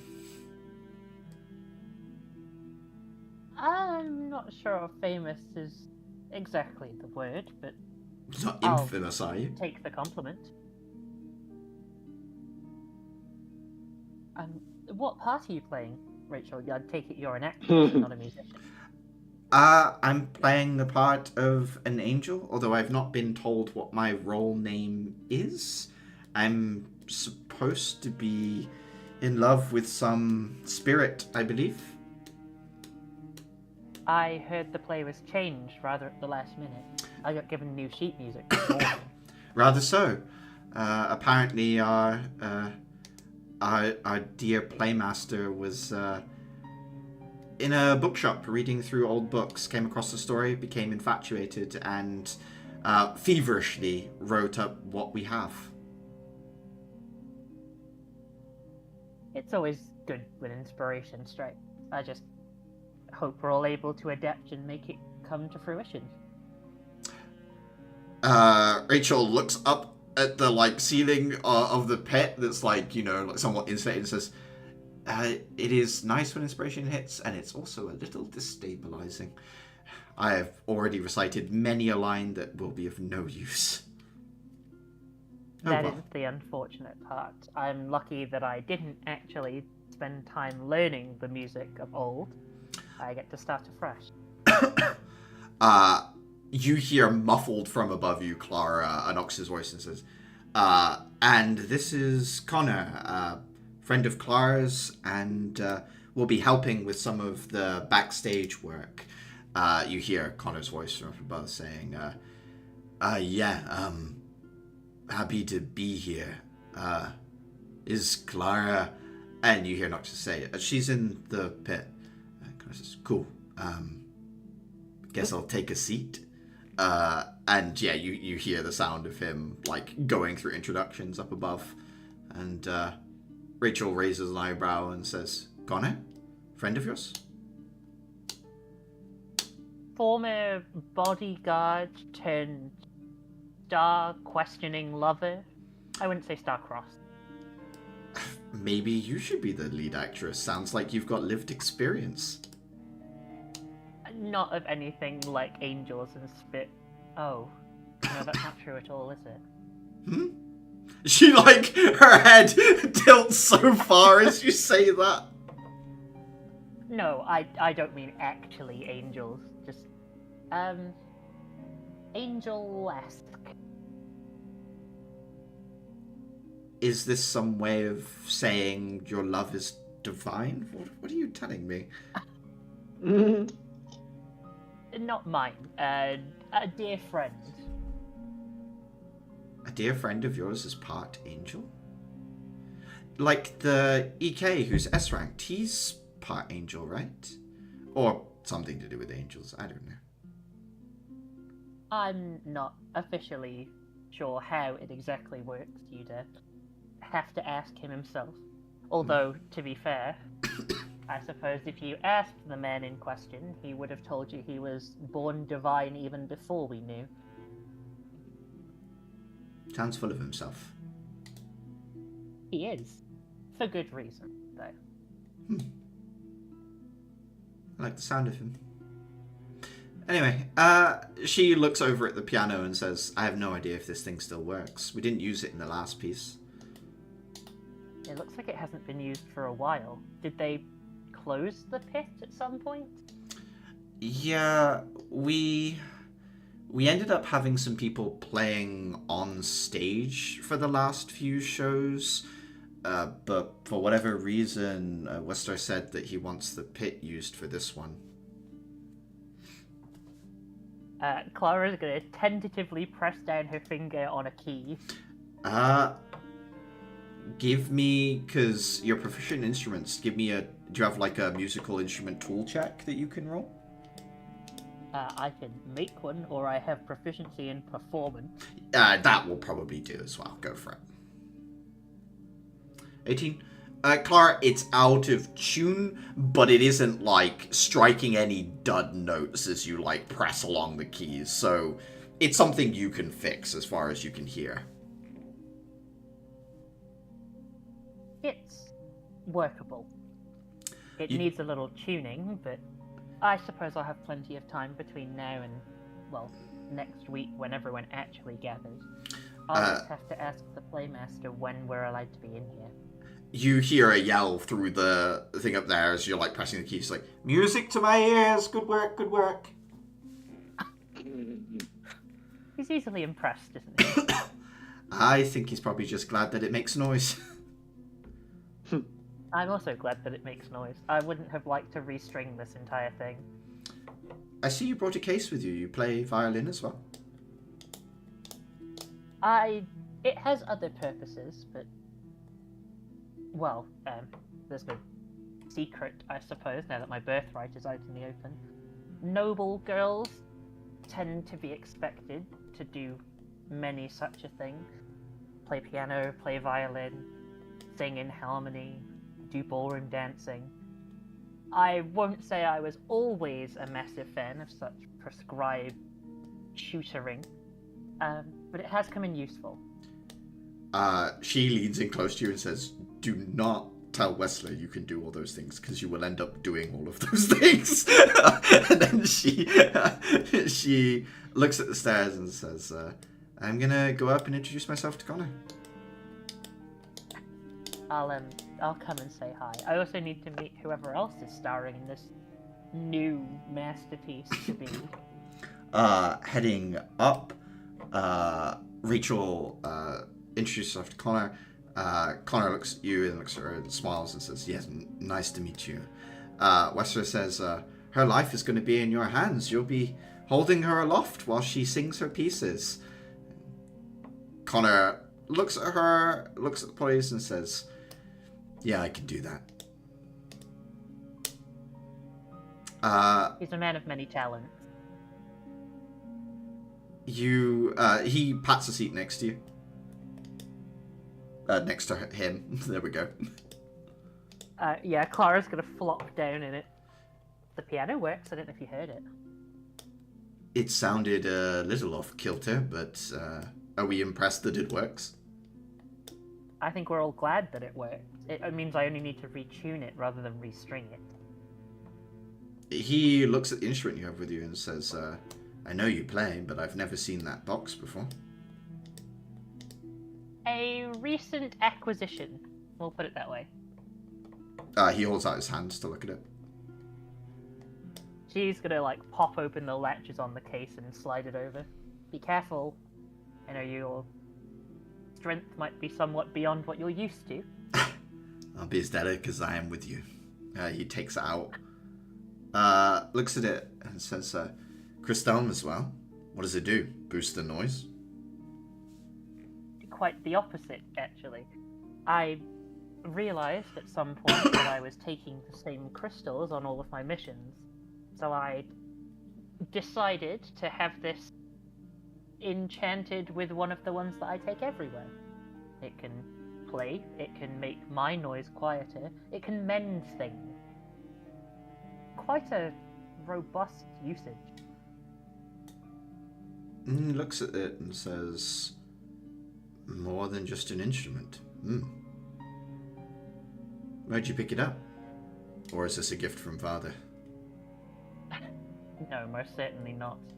I mean, not that he wouldn't try and send me something like this. I think it would just be stopped at the border.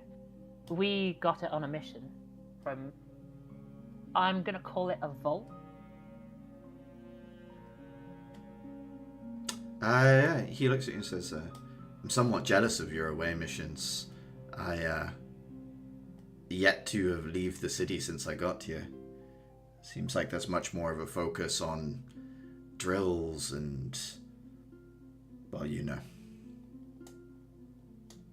I'm not going to reiterate my opinion. I'm just going to keep telling you defecting is still on the table. You see him consider it. Every time you bring it up, Clara, you see there is some part of him that would love to. You can see that. Eventually you guys get pulled into conversations about how the backstage is going to work. About the fact that Wessler has technically not finished the script yet, but it'll definitely be done by next week when there's people here to act it out. There's some conversations about motivation. He asks you, Clara, as well. It says, so I have sheet music for quite a few of the pieces. Do you have any talent in writing music, Clara? Well, I'm not going to say no, but I am going to put a massive asterisk on it. I'm rather busy with some other things, and well, my music teacher was never particularly fond of anything I wrote. Noctis looks at you, Clara, and says, I am pretty good at writing music for string instruments, but not the piano. Maybe, he gestures at the violin, instead of the piano, we could have one of the pieces done on that instead? Don't mind at all. I brought it just in case. Wesley nods and says, if you've got multiple talents, we'll use them. Clara quickly remembers what was told to her earlier. I think that about exhausts my talents, unfortunately, but 2 is better than none. You see Rachel lean behind him and just gives you the thumbs up. It's just like...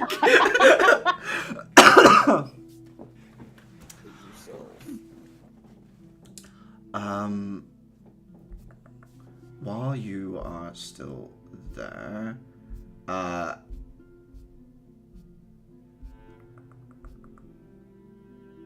Dafer, you've gone back to the dorm rooms to do the stitching you're doing?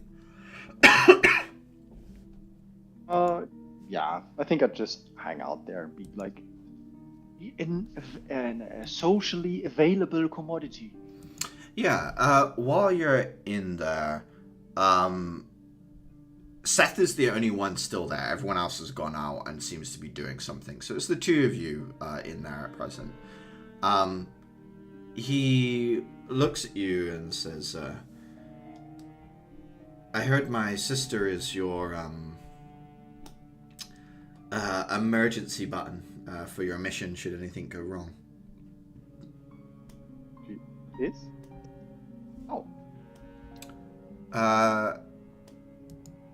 Nods and says, yeah, my sister's a year ahead of me. Ashlyn Cole.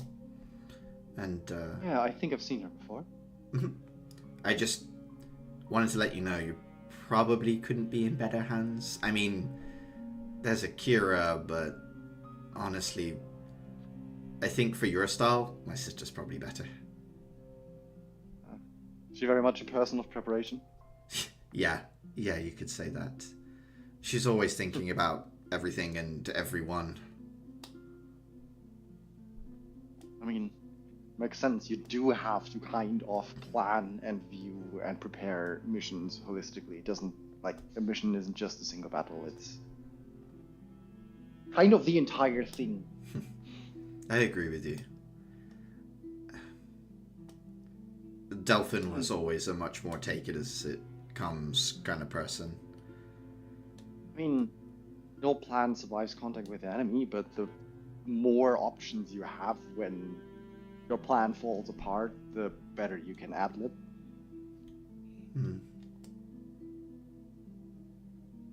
At least that's how I see it. Which is why I'm making this. Like, I like the half-finished rune stitching that I have. If people in our year are as best prepped as I can provide, then all the better. He sits back for a moment. Go on.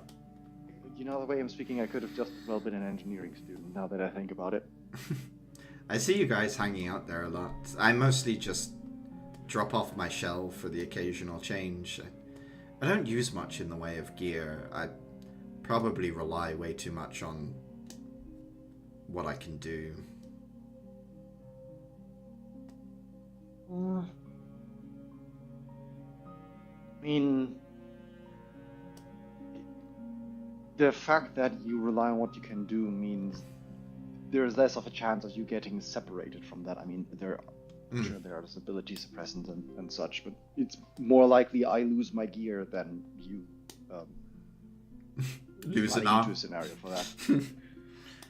I think I can probably reattach it. I've never had to try.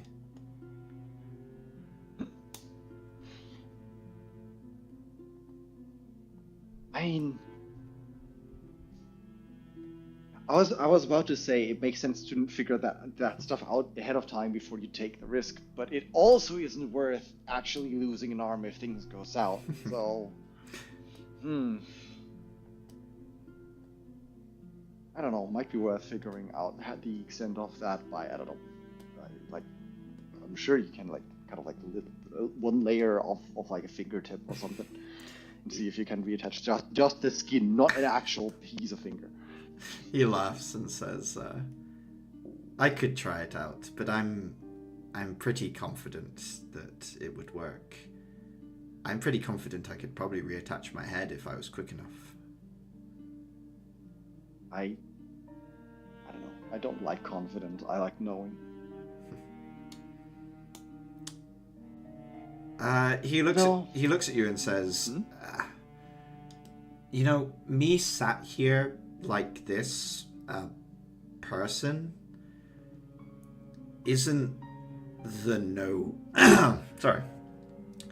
isn't the no effort state, but actually deforming from your point of view is my no effort state. Does that make sense? Like, I'm pretty confident that I could put it back because being dust is easier for me than it is to be a person. I mean that only in the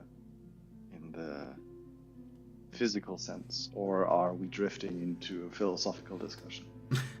I don't know whether my physical sense is a philosophical discussion or not. To be honest, I try not to think about it too much. I don't know why I brought it up. I mean, if just in case you're somewhere on some level deep down there, you're worried about it. I mean, you are still you.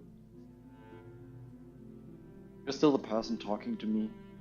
You're still the person I now can blame for every dust bunny I see in the dorm. Actually, I think I'm probably one of the few people that cleaned until some of you first years showed up. I've never really thought about how funny that is. I'm dust, and yet I'm one of the few people that dusts. Mm-hmm.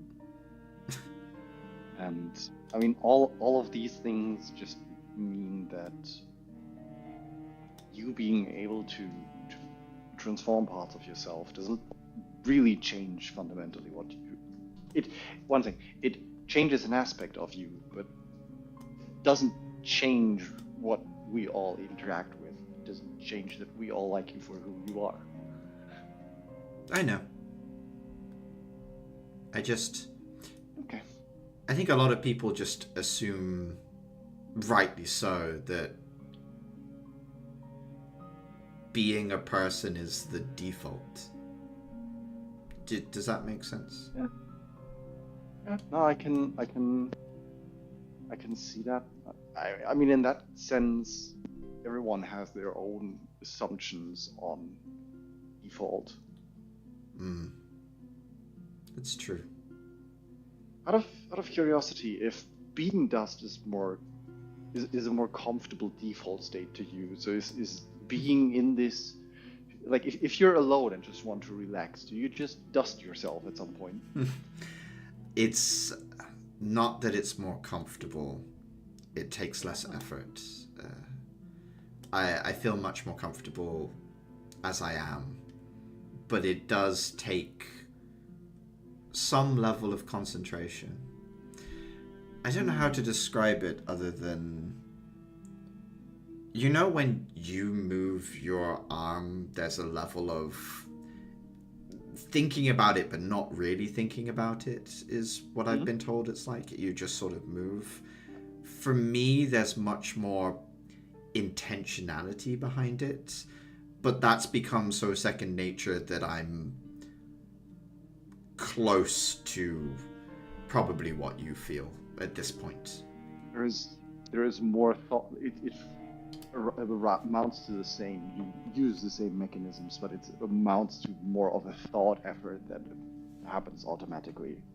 He puts his hand up, and then as you would like curl a fist inwards, his hand does that the other way round. So his fingers just fold back into a fist the opposite way round, and there's no real bone or ligament, so it just does it without any problem, and then he pulls his fingers back to normal and says, yeah, I mean, there's more intentionality because when you go to move away that you can't, but when I go to move away that I can't, I can.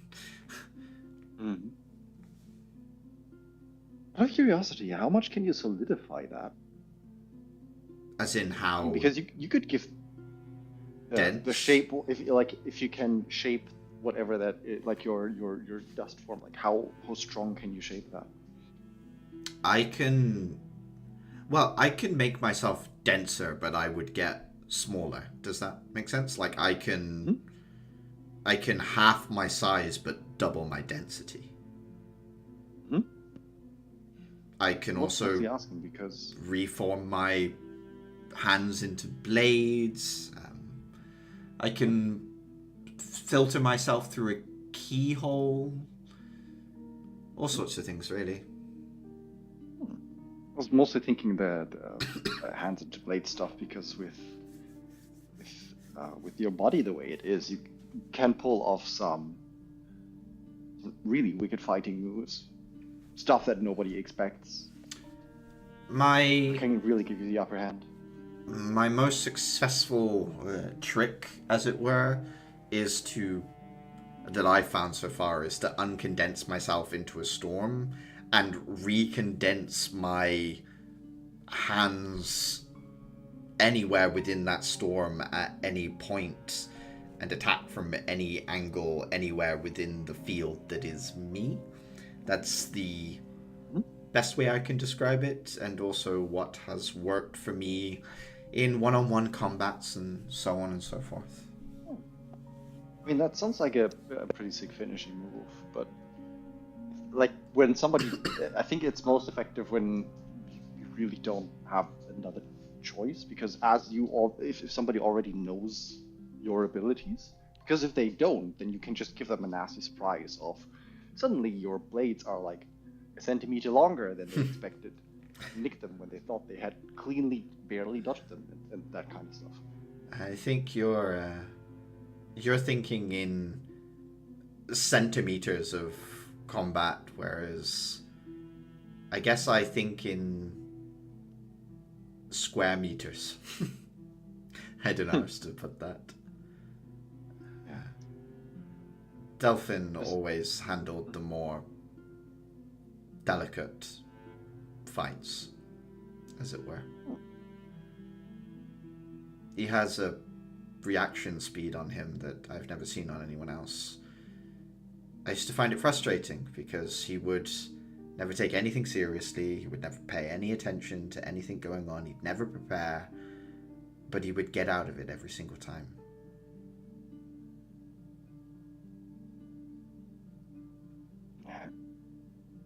Looking forward to him eventually getting out of his beauty sleep, coming back with the fattest grin, being like, I still haven't learned how to button up my shirt.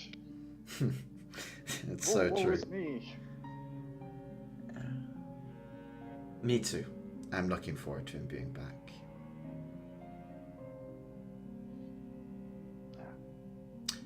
What are you working on anyway? What are you stitching?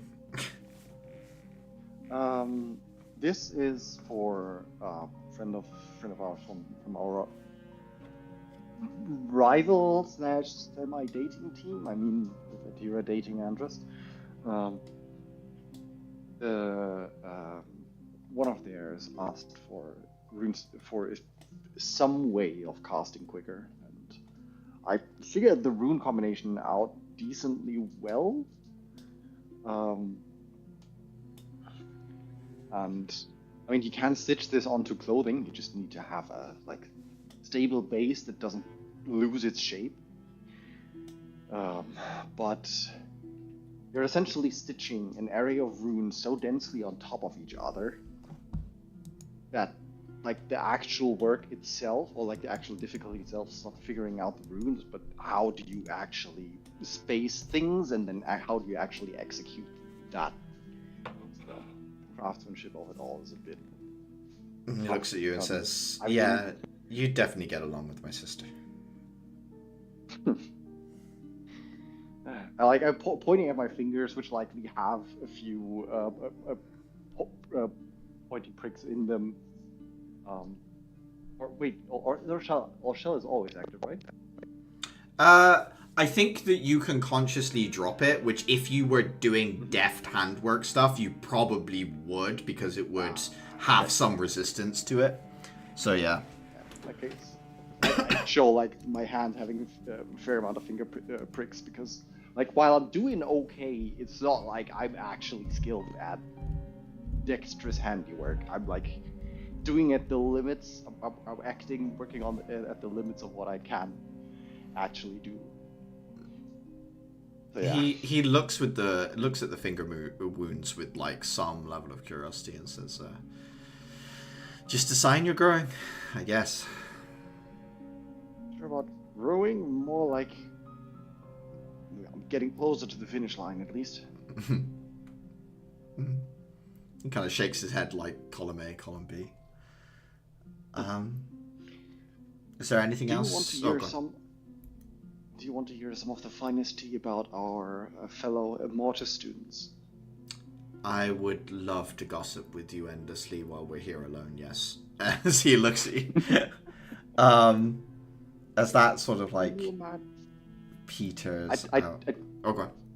Talk with him about because I don't think I'm like under an NDA of sorts for the particular situation at Immortus. Nope.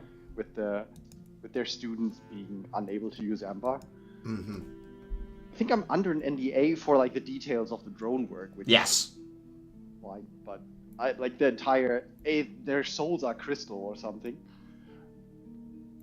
That seems out of scope. Uther, going back in time quite a bit, you head to Crescent's room. Guard there stands aside for you. Crescent, in her room when you head inside, that letter is on the bedside table. It's like, it's not scrumpled up, but it's wrinkled, like she like crushed it, but like not badly. Yeah. She kind of looks up at you. When would you have come here? Like noon, 1 p.m., something like that? Noonish, yeah. She looks at you and says, "Are we gonna get lunch?" I figured that was the plan. And it's definitely okay that I leave with you.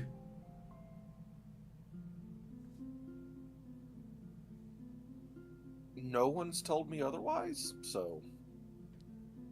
Okay.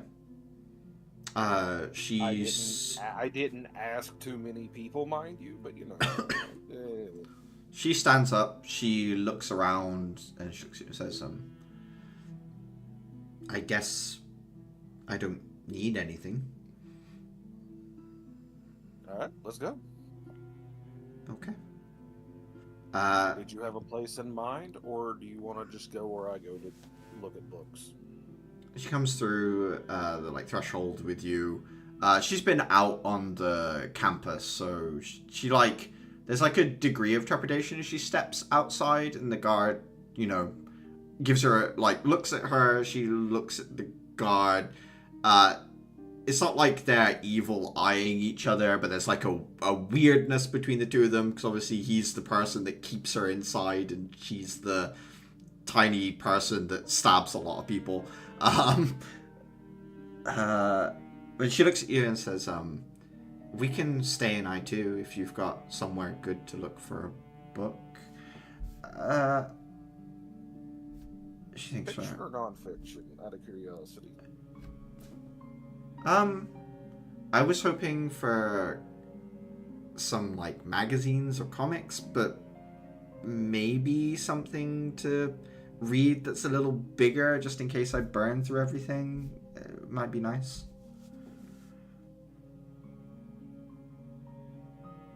Okay, we'll see what we can work with then. Cool. She follows you to the edge of the campus, and you can see she gets a little nervous as she gets towards like the boundary, She looks over at the wall surrounding the campus, and you can kind of like see her replay the night she scaled, like she's remembering attacking this place, and the last time she was on the other side of this, she was an enemy Step of through this. the gate backwards, watching her.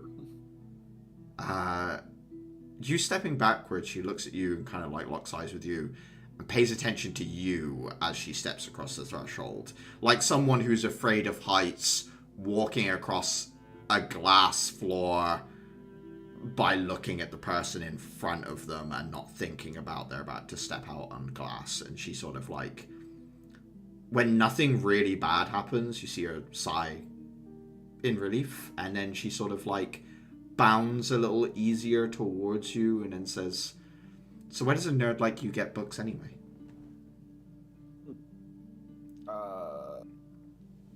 From a shady place where the librarian stalked our group. That makes sense. Let's go.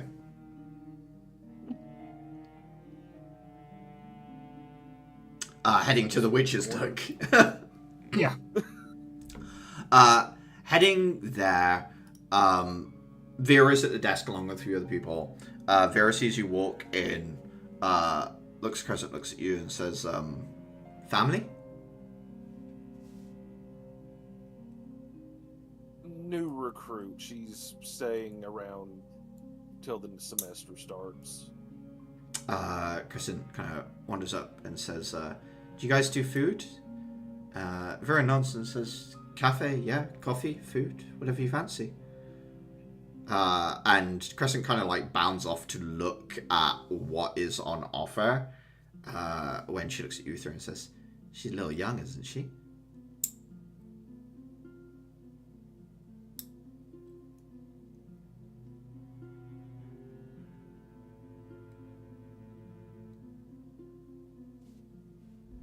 Oh, I lost you. Probationary release kind of situation, let's say. Probationary release? You see her kind of get lost in thought for a second. She shakes her and says, well, if you need anything, I assume you're not just here for food. No, she's bored of our school. She's after something to entertain herself. Cool. Well, have a look around. If you don't... I'm probably going to steal another rune book. It's not stealing. Please don't make it stealing. She chuckles. She says, if you can't find something, let me know. Thank you for your assistance.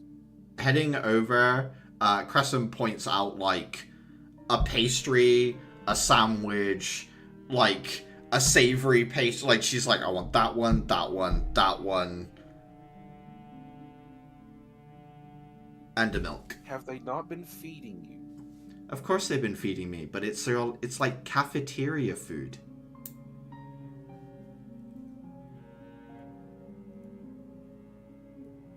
I used to live in a mansion, Uther. Excuse me. That we're not up to standard. You are excused. And then she like goes off to one of the tables and sits down. Great, there's two of them now. Oh, Caliban. Yes. Caliban and Crescent, Christ. I suppose she was injected yet.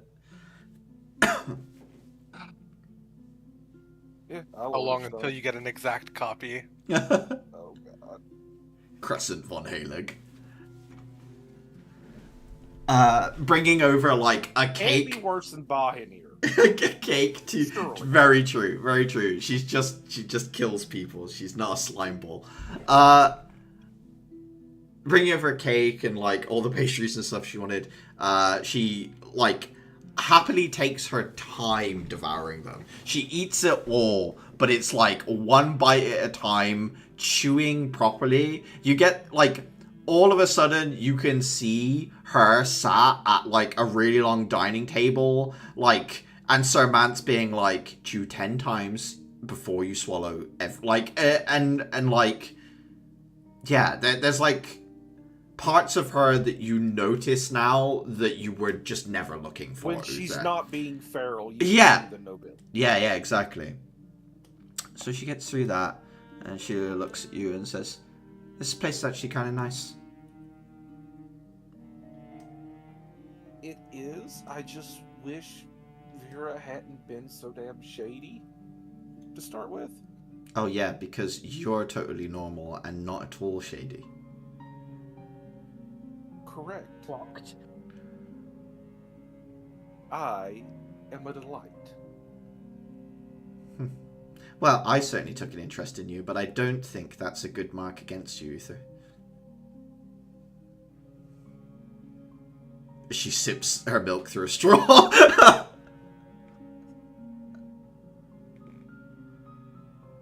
Only 2 people I can think of off the top of my head think I'm concerning, and you're one of them.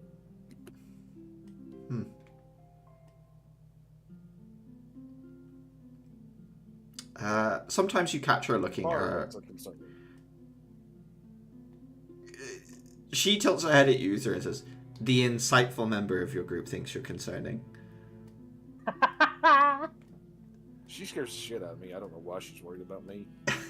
She scares the shit out of you because you have secrets, Uther, and she's good at finding secrets. No, I've seen what she does in a fight. She scares the shit out of me. She did take my leg off, I think. Honestly, I just respect that.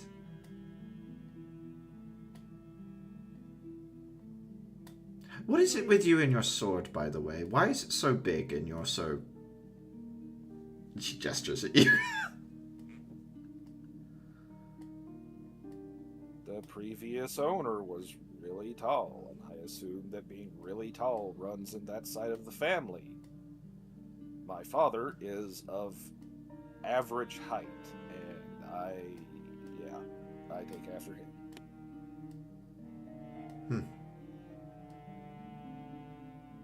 I know what it's like to have weapons for sentimental reasons, so... Not even sure I can bully you over that.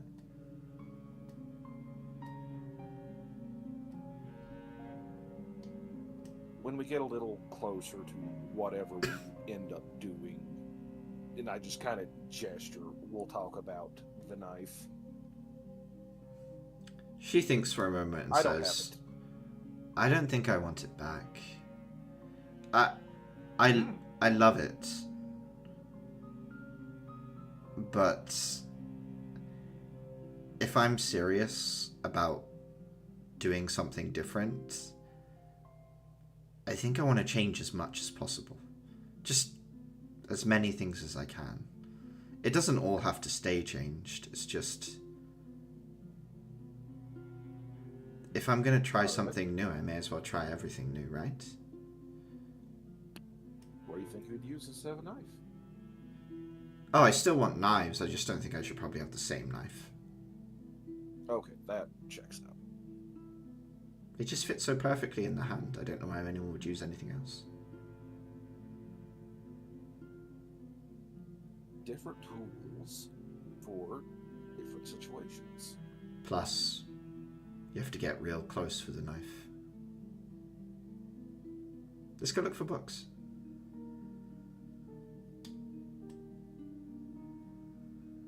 Yeah, I will guide her through the bookshelves. Start walking through.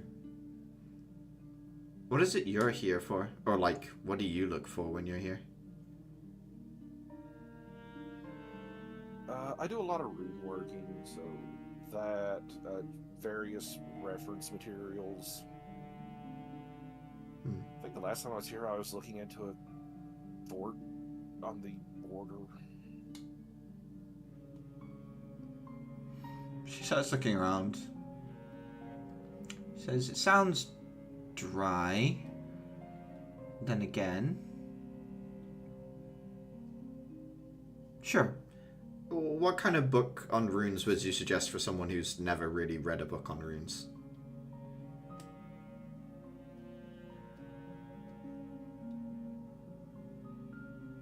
Worst question to ask me. What medium would you prefer?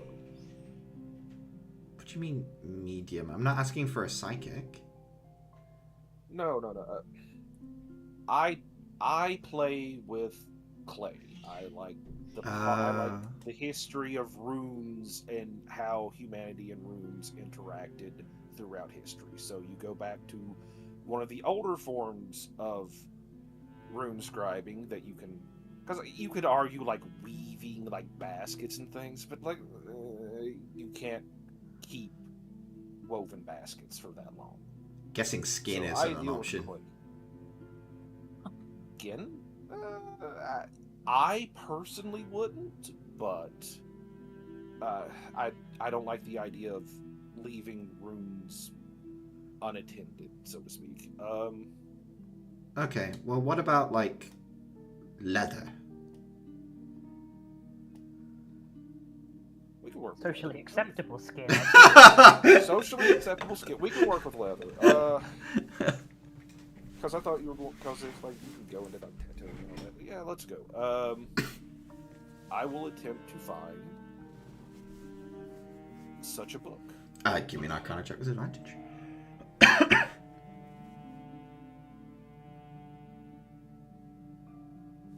Oh, that was normal. Yep, second one. On a 23, Nope, that works. you find a couple of books that be interesting. There's one that is literally like basic patterns for leather, and there's another one that's like a history of runes in leather working. Like those two are the books that you find that might be. I will grab both, and I will be like, "This is the one that I would start with," but I will also like point out this is the history of the subject. This is just getting into it. And she, in the meantime, has a stack of like 4 or 5 magazines and comic books, basically, Uther, and she says, "And I have been productive as well."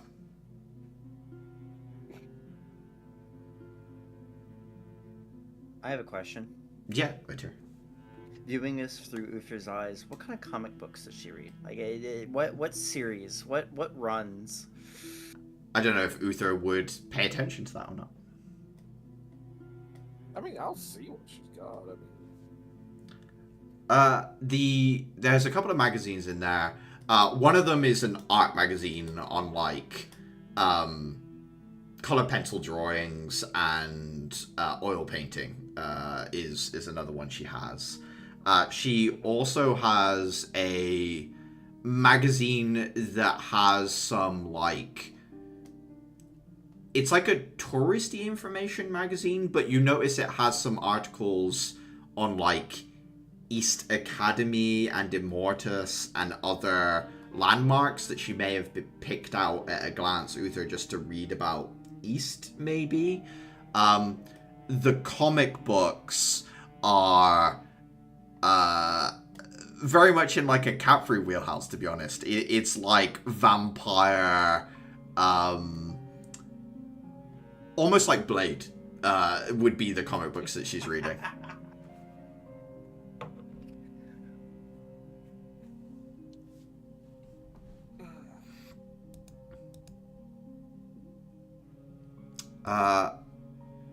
She also points to there's like a table between some of the bookshelves that has a effigy, like a little statuette of the goddess, and she says, "I don't suppose that's for sale."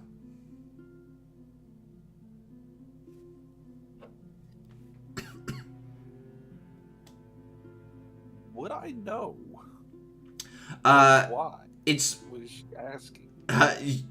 you know that it's not for sale. Okay. It's just decoration. I can't answer the second one unless you want to try and make an insight check or ask her. I'm going to ask, and I'm going to say that I don't think that one's for sale. She nods and says, I don't know. Part of me's drawn to it. Part of me, like I said, if I'm reading that letter right, and I'm understanding what everyone here has said, there is a chance for me to do things differently, and everyone seems to talk highly of this goddess figure in terms of, you know, the things she did.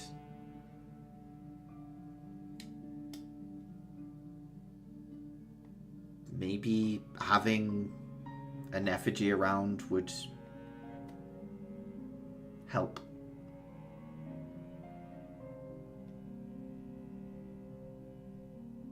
Like a rune. I know Dafer goes and hangs out at a church in the stacks on a regular basis. I'll see if he can help accommodate you there. Okay. She nods. It is Dafer. He is prickly at the moment, so we'll see. Because of me? She tilts her head. Yeah. I guess I shouldn't be surprised some people still don't quite. It's Not Dafer's from a place that is very community focused, and you attacked his newfound community. So She shrugs and looks down at the comics and just says, "It's not like I blame him. I haven't really given anyone a reason. I don't think a good reason to trust me yet. I don't know why you're here being so kind to me."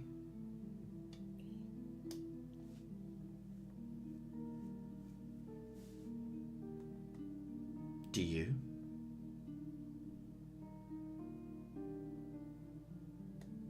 because I don't like how that night went is a big part of it. That was a bad situation all around.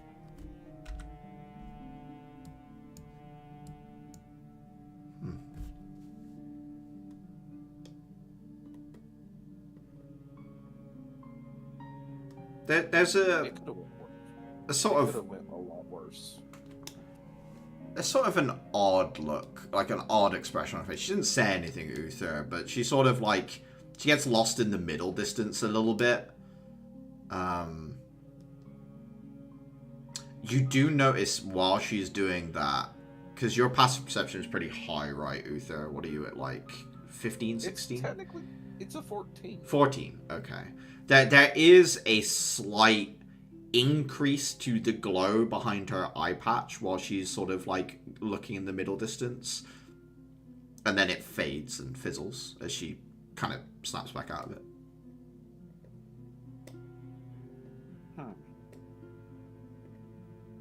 Ready to Right there. Huh? Yeah, just thinking. Mm-hmm. Ready to get these things out of here? Yep. Heads down to with you. Vera checks things out. She looks at them as like an interesting assortment of things. She puts it in a bag for you and holds it out to you, Uther. Thank you.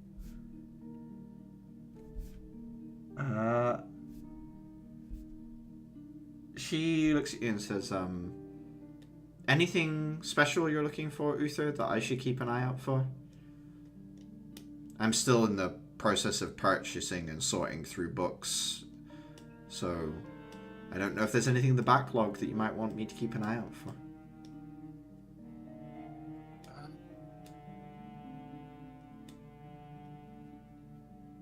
Not off the top of my head.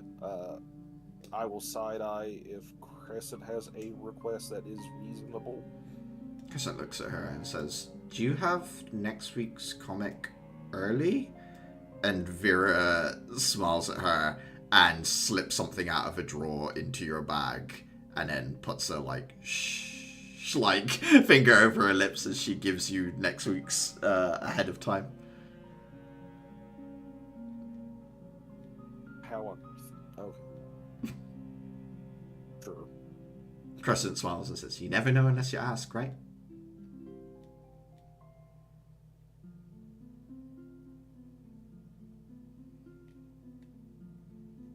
I did a little.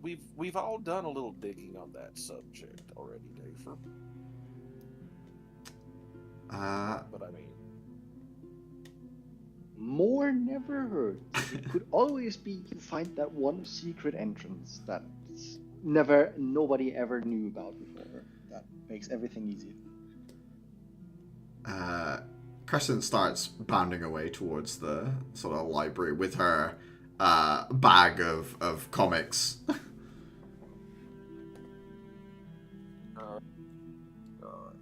here we go. Following her? Have fun. Yeah, and I'm just following after.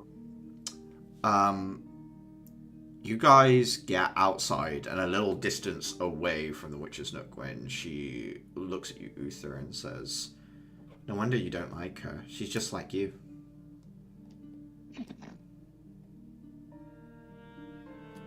It's not that I don't like her. I don't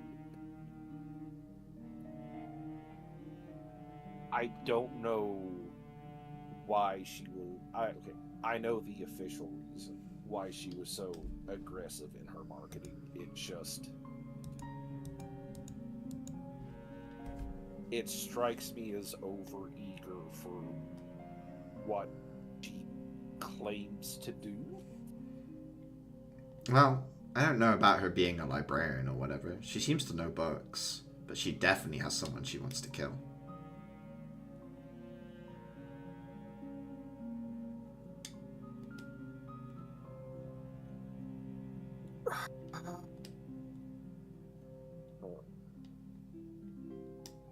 That's nice. Think so? Yeah. That's sarcasm.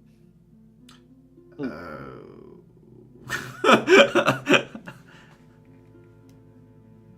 She smiles at you and says, "One step at a time."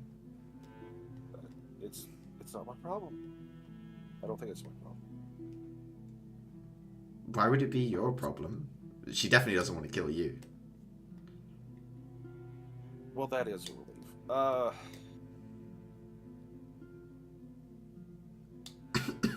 I mean, technically speaking, murder is bad, and I shouldn't, encourage or, turn a blind eye, etc., etc., etc. She's like nodding. Don't give me that look. Don't give me that look.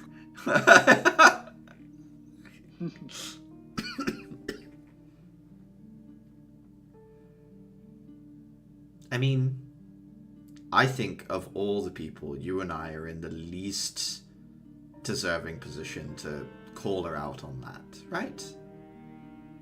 Maybe we should... As long as she isn't trying to kill my classmates, I'm probably going to stay out of the way. Oh no, she really wants to kill them. If she'd seen them, she would have gone for it. I mean, you kind of want to kill the person you want to kill? Her. I think she'd use a pencil if she was there. Do you know what I mean?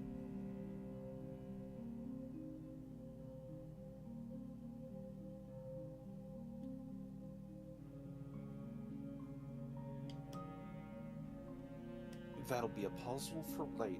I already have... Oh, shit. I wanted to get crosswords. We have to go back. This is going to be awkward.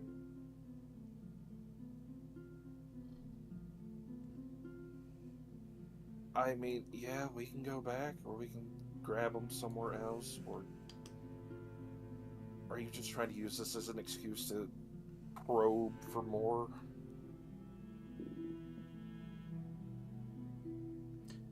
What would be the good answer in this case?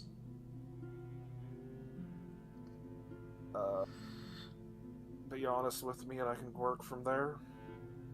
I am more interested in her now that I know that you didn't know and that I could tell. But I do really want those puzzles. So if getting them somewhere else is easier, cool. No, I can definitely work with hyperactive individual, had a last minute thought. Let's go. Okay. And I can or I can't try and work out who she's trying to kill. Can you do it subtly?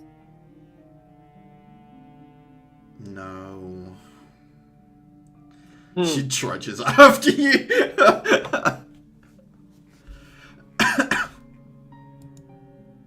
Go find your crosswords. You go back in, buy some crosswords, and I don't know if there's anything you want to say to Vera while she goes off and finds a puzzle book. I'm going to lean against the counter, and I'm going to look visibly annoyed, and just go from there. And just She forgets something. we got like 30 steps out of the building, and she remembered she wanted a crossword. It's cute you playing Big Brother, you know.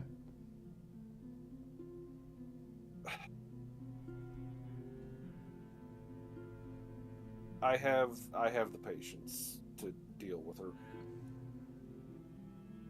Some of the others in the group are not as accommodating. She thinks for a moment and says, you don't think Caliban would be able to deal with being second place to the wants and needs of a younger individual?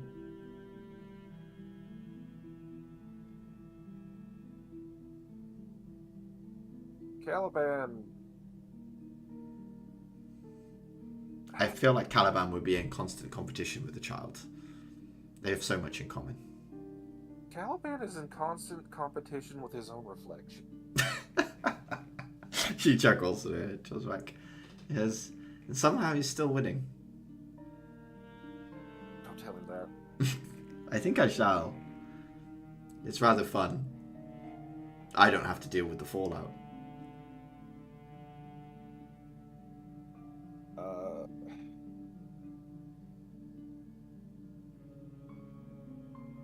Can I study her real quick? Yeah, give me an insight check. Or what are you trying to work out, I guess, is the... I think insight works. I'm trying to, like, probe into her demeanor a little bit and just see what I can get for now. 11? Your probing is a little bit colored by your past experiences with Uther. You've always been a little suspicious of her, but like you said, she's like never done anything up to this point to push it past you being a little suspicious. And everyone else seems to get along nicely with her, and she is helpful. There's just a few things that have like made you squint, right? And in this moment, she's very personable. She knows your group, so it's almost in jokes that you have with her at this point, Uther. To the degree, like, she's kind of a friend, and that makes it harder in this moment to look at her objectively because you've got all these experiences. And she's looking right at you as well, and you can tell on 11, she's quite perceptive herself. So you're trying not to give away anything in the same, like, you don't want to, like, give away that you're looking into her right now, I assume. Yeah. So you end up, like, at this wall, basically, that if you want to push past, would tip your hand.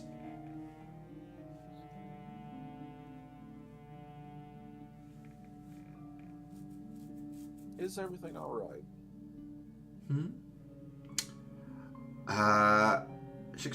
Give me a persuasion check with her. Oh, boy, the one I'm not good at. 4. Yeah, I mean, the library has picked up, and we're definitely not in danger of going away anytime soon. But I was hoping that things would be going quicker than they are, I guess. I thought by now, we'd have more people here, that thought my goals would be coming on much more quickly, but they've somewhat stalled. And that's frustrating. But it's okay. I've got time. Why'd you ask?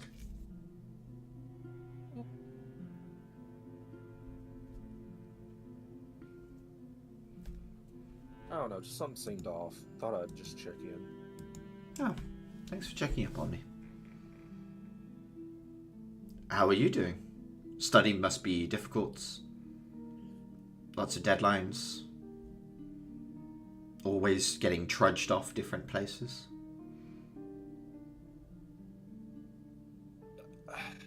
This current assignment is, personal opinion, a mistake, but I have to roll with it. Good soldiers follow orders.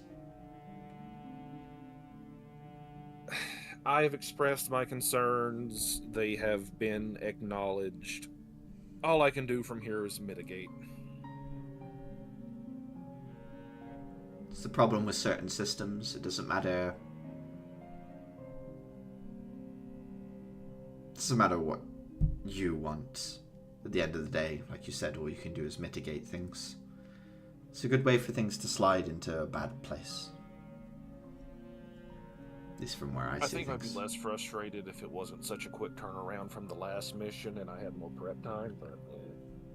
I think that's part of the design. Less prep time. Less time to think, more time doing. No thinking means no questioning. Maybe I'm just a little cynical.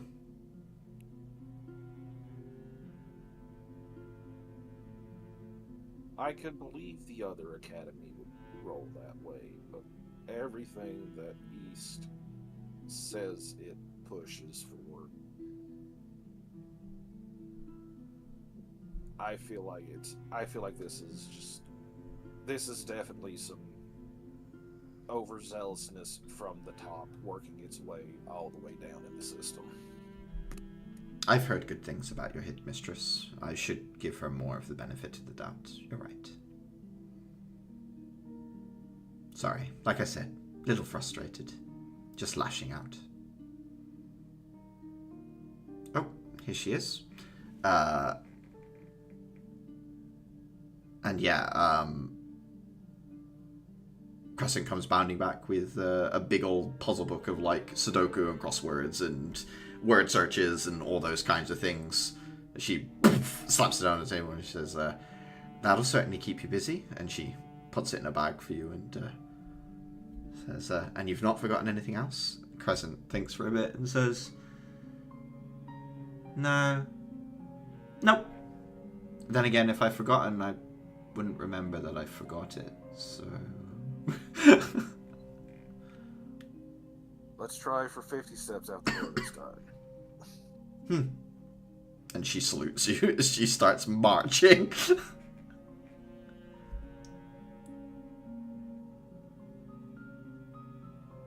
And yeah, I'll head out the door, get out of range of the building, and go. I can't tell if I'm just overly paranoid, but she's avoiding a topic. I'm just not 100% sure which. Probably who she wants to kill. Well, I didn't go. Oh, hey. Who do you want to see the life drain from their eyes? Hey, No. that's what I did with you. And you told me eventually. Eventually. 100% success rate is 100% success rate. That is too small of a sample size to draw any conclusions on.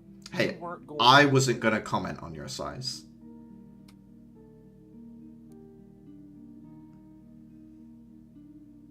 Thank you for the books. She sort of like realizes she's being a shit.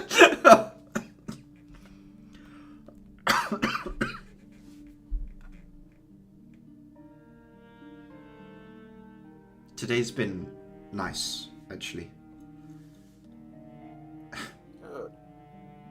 we're not secretly being tailed, are we? I mean, I guess it would be smart of you if we were, but...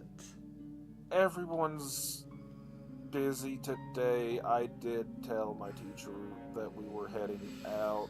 He seemed to think it was going to be fine.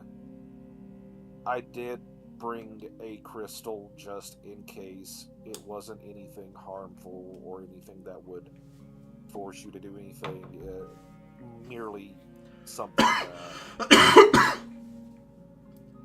to make you stop and think.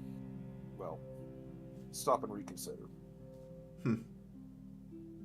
Thanks, Uther.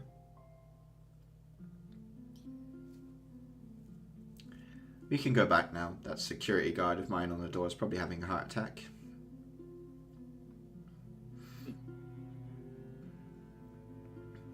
We should pretend you lost me. You go in ahead of me and tell him that I've... It's probably a bad idea. I was honestly considering like a couple of ketchup packets and then just have you walk in and not say anything and me just not be visible. Covered in like ketchup like blood. I think that would be pretty cool too. I think that would be mean though. Once really mean. Not this walkabout. Maybe a future walkabout. Sure. I have no problem being mean. If it's funny. But we should be mean to people that deserve being mean to. The security guard is just doing his job. Yeah. Okay. If you say so.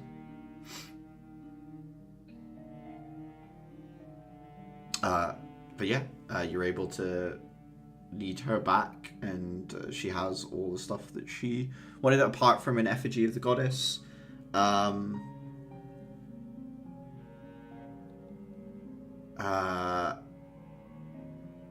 I think that's mostly what most people would be doing that day. I mean, back at the racetrack,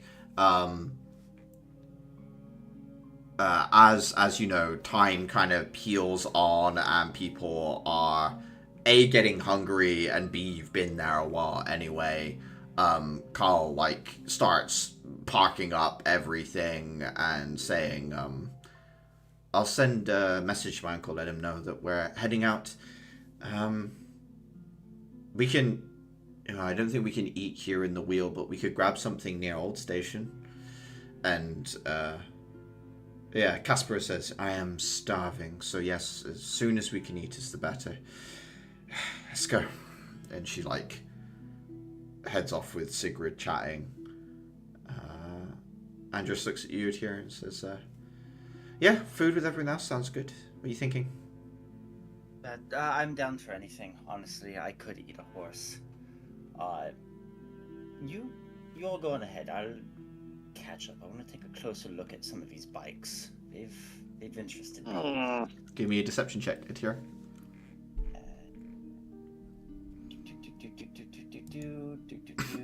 Where are you? There you are. Andros looks at you, and you can tell he knows you're lying, but he looks at you and smiles and leaves you to do whatever it is you were going to do. This precious boy. Plausible deniability. At this point, yeah, Carl's finished parking everything up. Everyone's heading out. What do you want to do, Atira? She will walk over by the bikes and sort of run her hand over them. You were having a lot of... You. Oh. Yes. Today was a lot of fun. Yeah. Yeah, it was good. Not had this much fun training in a while. I guess it helps that you get to go whizzing around a track. Your uncle let you do this frequently? When I first got here, yeah. My uncle helped me out. Got me my license for bodyguard work. He knows a few people that needed help, so Yeah, we were pretty close for a while. We don't talk as much. He's busy. I'm busy.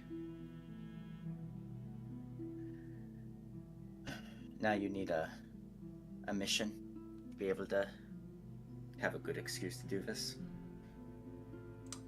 I mean, over preparing for going somewhere else, or study, or working on these things I can do. Yeah, I guess so.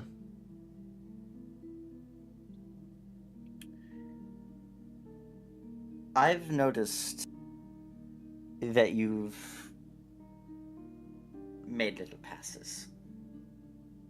And I'm flattered, really. I'm sensing But- There it is. Yep. Remember how I told you that things were complicated? With Andrews. Yes. They managed to work themselves out in a way that we are both happy with. Right. Cool. I didn't want to lead you on. Yeah, no, message received.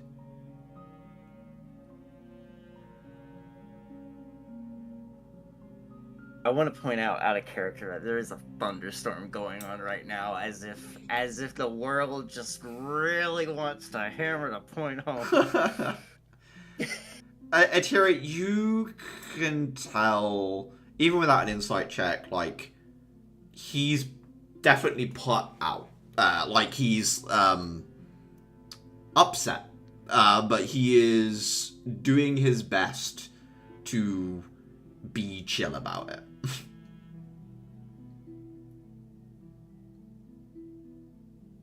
I won't push anything else today, but He puts his hands up and says, it was just a bit of fun. I'm just sad it's over. I understand. I'll be sad a little bit, and then I won't be. That's how these things are. You're not the only cute girl in the world. As much as I'd like to believe. When you're done feeling sad, I want you to come talk with me about something. She is going to step closer and put a note in, I assume, one of the many pockets we as JRPG protagonists have. Yeah. On her person. It's going to be the note that he passed me the night we were on that wheelboat diner,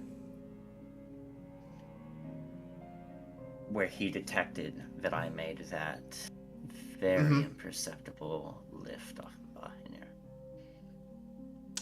here. He looks at you and says, you know, you're very good at what you do. And I'm definitely not better. I just have a series of skills that let me rig the game. So, don't feel bad I won that day. I don't. I'm just thinking that there's job possibilities, so to speak. I think you and I are on the opposite side of the job philosophy, Atira. Really? Yeah, I actually stop people from pickpocketing people. I'm sorry. Tough break. Still, who knows what a mission will give us, or what the mission will set up.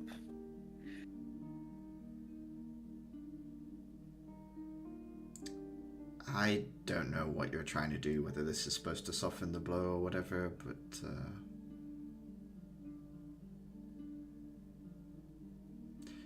let's just go get She something gives a to eat. sad smile. Yeah. She's gonna go ahead and move off, and once she is a suitable distance away, a connection will open to her urn, and it will be a internal sound of frustration and pain. Terminus will like echo back, like speaking only to you, and will say, "What's up? It's not like you like him, right?" That was the right thing. I did the right thing. So why does it feel rotten? Why does it suck? Oh, I don't know. That's a human thing you've got going on.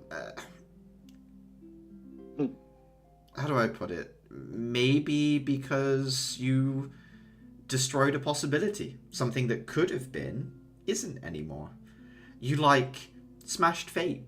Which is good practice, because we both know there's another fate out there that you absolutely do not like. So let's keep this up. She glares off into the middle distance, but she does not deny it. Let's go get something tasty. I'll find something pickled or fermented for you. Please, I'm dying to have something thrown in here. Not like I need to eat, but I've been eating the same mushroom for weeks.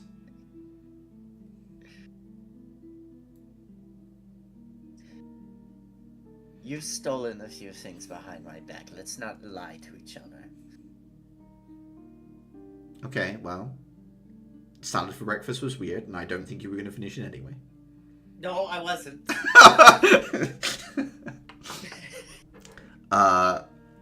You guys head back, grab something to eat. Clara, is there anything more you want to do at the theater? Anything you want to talk to Connor about, or any of the other members of the theater you'd like to try and get introduced to? Before I do, how does their, like, little meetup / mini rehearsal go? So it's mostly asking questions of the playmaster. There's a little bit of like time for you to tune the piano up if you want to. Everyone gets like a little bit of time to like read through their lines and talk to you, Clara, about like when you'll come in on what words musically and things like that. So yeah, it's a little bit of a rehearsal, but it's between like more of the key people, with you being music, and like, and the lead actors are here but not the supporting cast and things like that, and working out what problems there are and who can do what to fix them, sort of is what's going on right now, Clara. I'm gonna wait till there's like a little bit of, I suppose, like downtime for everyone, like when everyone's learning their lines and stuff. I'll turn to Cardo. I don't suppose you could join me in the pit to tune this? I would love to lend you a hand with the piano. And he stands up and heads down with you, looking around. He says, is it going to be just you down here? I presume there could be others. I don't think you're going to be able to score a whole play with just one piano, though stranger things have happened, I suppose. I think if you said you could do it, they'd make you do it. Unfortunately, I don't have that many arms. Sure there's a spell for that. What do you need me to spell do? For a lot of things. 5 badgers? 5 Look, the front row looks down into the pit. It's Clara's 5 badgers playing every instrument. Oh god. This might actually be genius. That would, in fact, be more up. They share her stats. It's possible. Connor, like, one-handed lifts up the top of the piano for you to look inside and sort of like tune things, as he's watching you as you tune a piano. She tunes a couple of strings, like presses on a couple of keys. You know, there is no one else down here. He laughs and says, do you know what? It's nice being on the side of things where I don't have to stop you from sneaking around. And instead you're sneaking around with me. Doing my due diligence as well. Mm-hmm. No, you're doing a great job. I've been watching.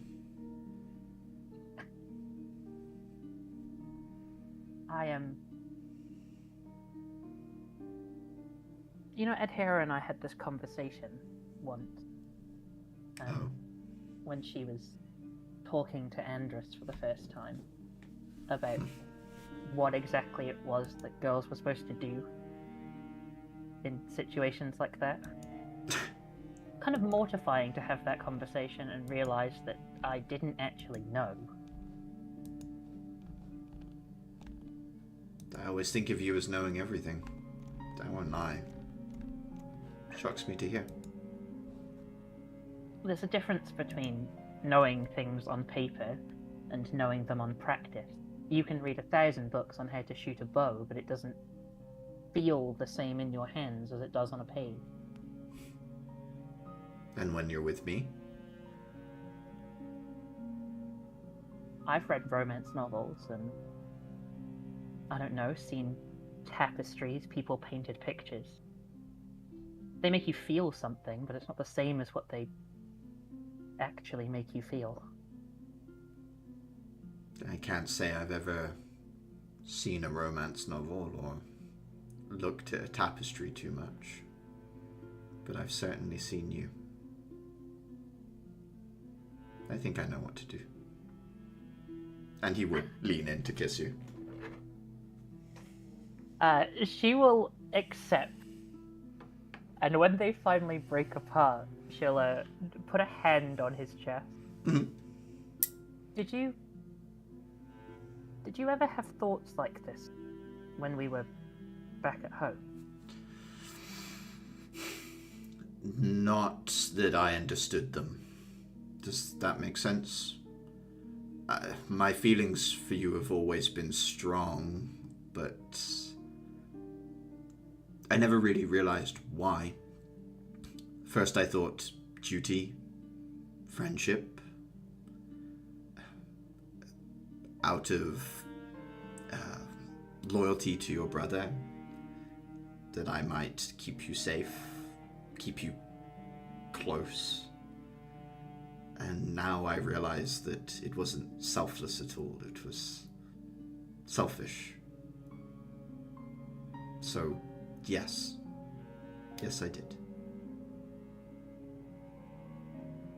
I was just wondering. Why'd you ask? I feel like there's more than just wondering. Confirming, maybe. Not that I ever thought you had. I don't know. You and Tommen always seemed so close, like brothers in arms. It was strange to think about such a thing. I felt like I was always going to be the younger one, the one who needed looking after. Sometimes I'd do things that I knew I wasn't supposed to do, and both of you would turn around and give me the same look. I don't know, I always thought you might see me as a kid. No. Trouble, sure. In the sense that you made my job harder, but you also made my job fun.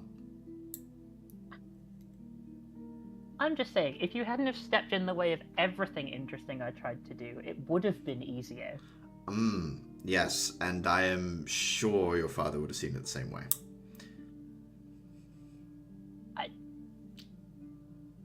I hate to say this, but if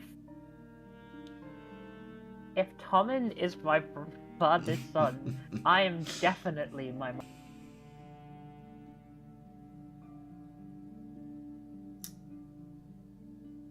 You missing home?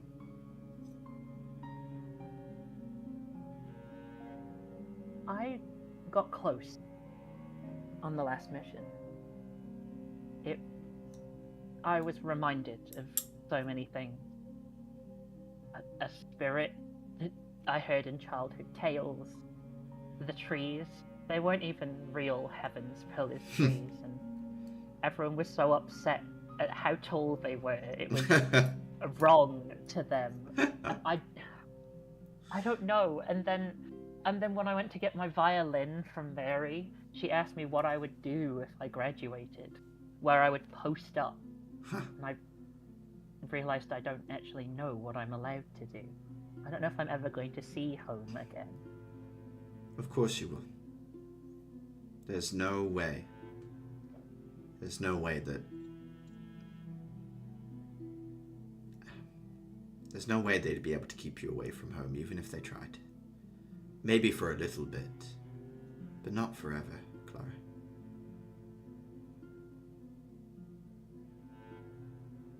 I don't know, it's a little hard to plan for the future when your future doesn't feel like your own. But, do you know what? I'm kind of happy with now as well. It could be the kiss talking, of course. I mean, that is a big plus. So, yeah. I guess that's what you get when you sign up for trouble. Oh, that reminds me. She, leans back and, smushes her hands on some keys. Yes. Clong! You hear, yes, it sounds a little, We're working on it.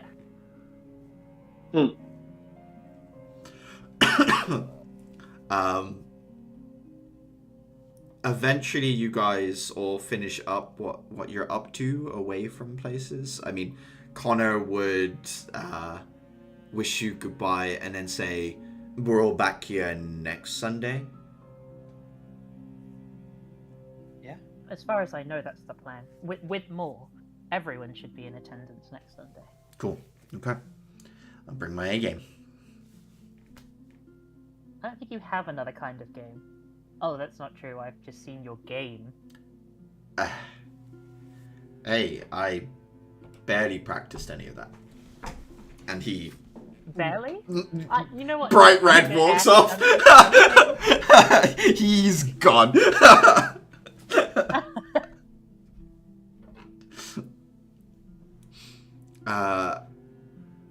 Adhira and Caliban, you guys eat at a nice Trismerian restaurant, so French food, essentially,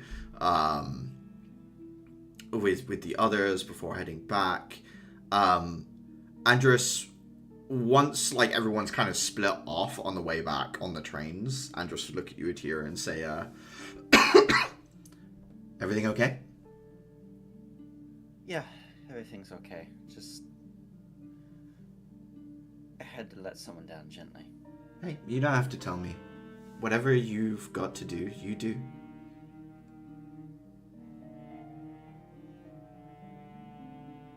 Sometimes I look at you and I wonder what I've done to deserve someone like you. Do you want what I think is the honest answer? Yes, I'll take it. Seen me for me?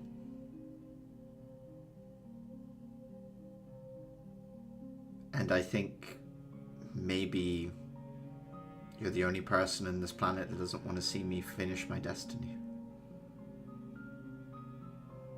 Surely there has to be. Someone else who values me over the return of the goddess? Adhira, this whole planet wants that. They want hope.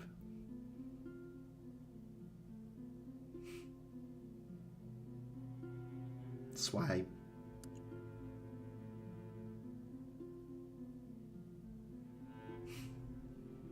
why it's probably important I give it to them.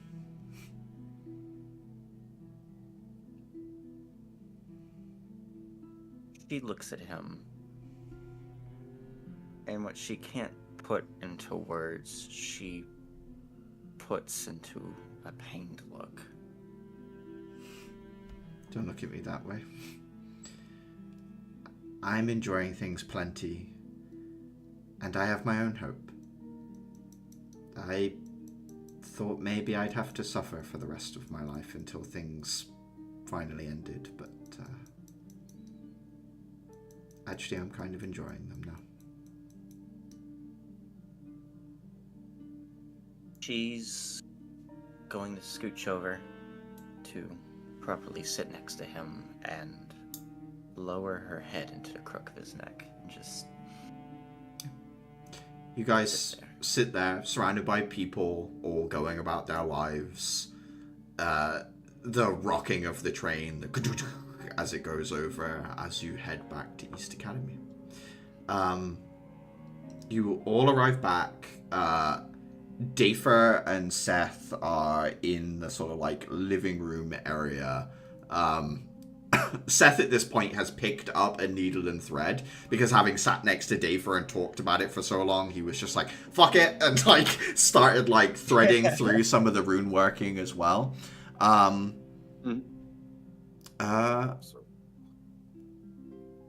Seth would look up at Adhira and Caliban and say, you two went to the races, right? How was the wheel? Really fun. I think I have found something better than the lizards of my homeland. Adhira and Caliban, you are not yet proficient in vehicles, but you get a +2 to anything you do with vehicles. Another trip might get you proficiencies, shall we say. I might try and get another trip in. I also think, like, the moment that second Nat 20 appeared, the internal scheduling of Adhira Far, somewhere between the block of investigate sin and deal with fate, sort of like opened a little and slotted in legally obtain a motorcycle. Yeah, absolutely. Parentheses, maybe not legally. If possible. Legally optional. Legally optional. I think, Dafer, you're at the point where, like, you have the rune working done. It's whatever you want to attach this to at this point. Like, if it be a cloak or a shirt or, you know, like, you've got the detailing done. You just need the piece that you're adding it to, basically, Dafer. Okay, so yeah. I need to call him. Yeah, I would say so. Because I'd shoot off a message to Niall to, at some point, give me an hour of their time, so... You guys have the details. lessons together tomorrow anyway, so yeah, they can talk to you sort of between lessons. Yeah, is there anything anyone wants to talk to each other about? Like, if they want to let them know about X, Y, or Z, or if there's anything anyone wants to say to another? Now's the time.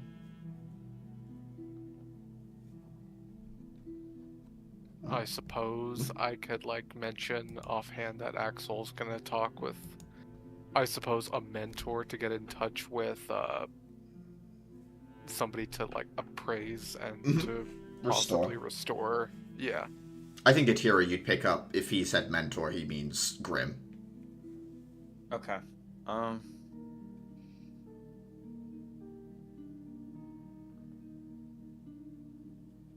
If she were to poke around, would she be able to possibly convince Axel to let her come if... Do you want to send a message to Axel, or do you want to head to his office right now? I'll send a message. Okay. Get it more... Axel sends a message back that says Grim will be here on combat practice day. Oh, no. Fun. going to get our asses beat. He didn't say he was going to fight you. Why? Class immediately is like, oh no, oh god, we're dead. Oh no, and Axel's looking at his screen like, no, I already have something set up. I'm not going to kill my students, you fucking idiots. What the hell, kiddos? We went out of town one time too many. Anyone for anything more? Oh, who's that? I believe I am going to inform the group of some terrible news. What's up, Uther? Vera passes Crescent's vibe check. What does What does that mean exactly? I mean, she's batshit crazy. I'm doing an insight check. I know Vera. Yeah. 19? I mean, What are you trying to work out, Atira? Like, from a What memory? he means by Crescent's vibe check. I'm not familiar Well, with the I mean, slang of the kids nowadays. I think you get the impression that anyone Crescent agrees with probably enjoys either killing or pain. That's probably what Atira would pick up as like, oh, Vera might have a darker side to her. Let's put it that way. Oh. Oh. Yeah. Oh. Are you sure? That's what Crescent said. She invited me to go clubbing. Oh my Have I god. told you guys absolutely nothing? Oh my goddess. Oh my goddess is correct. I have to remember. Me too.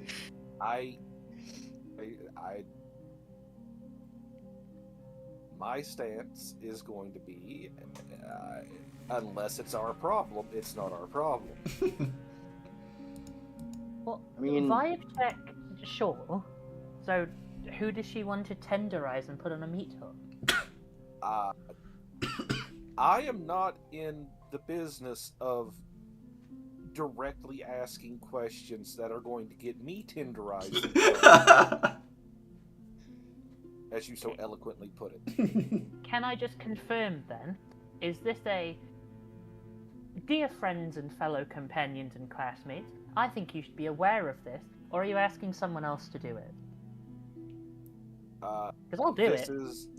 This is me giving a warning.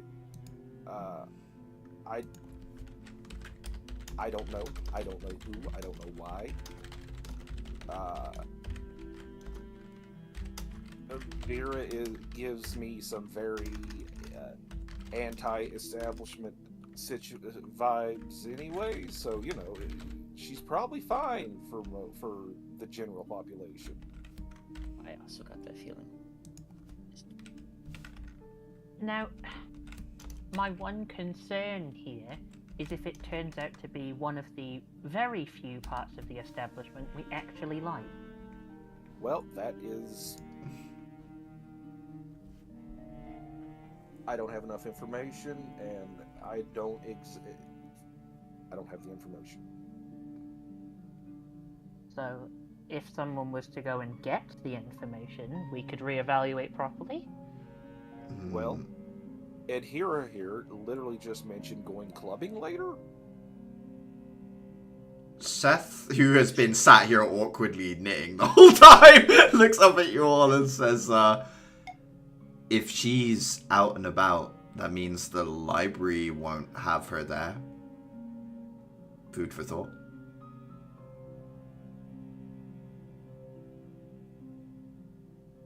We have the information. What do we know of her? Nothing.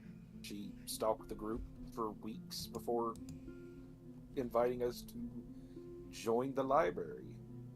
She's second generation Namshi.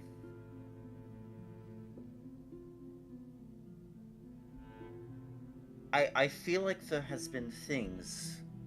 Caliban noticed while he was there once that she has scars on her body that are like around where the collarbone is and back around the back. That might have been Uther. It was either Caliban or Uther. I can't quite recall. But she's got like scars that extend down her body, and they're very segment parts of her body off. I don't want to say like stitched together because that's not right at all, but it's kind of got a similar vibe of like scars that segment off sections of her body. Yeah.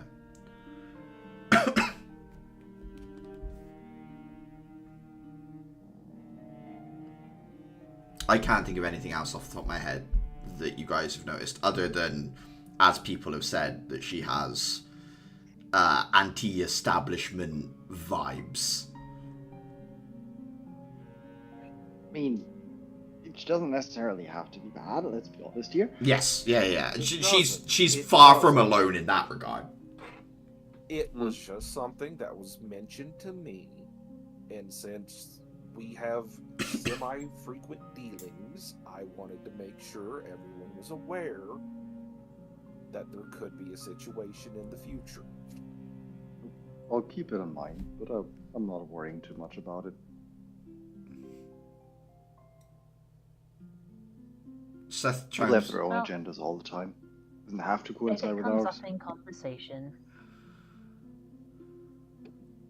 Sure. I- What a typical conversation. Man, I'm really feeling like killing somebody today. Don't you also feel like killing somebody today, Vera? I am going to beg you to be very subtle if it does, quote unquote, come up in conversation.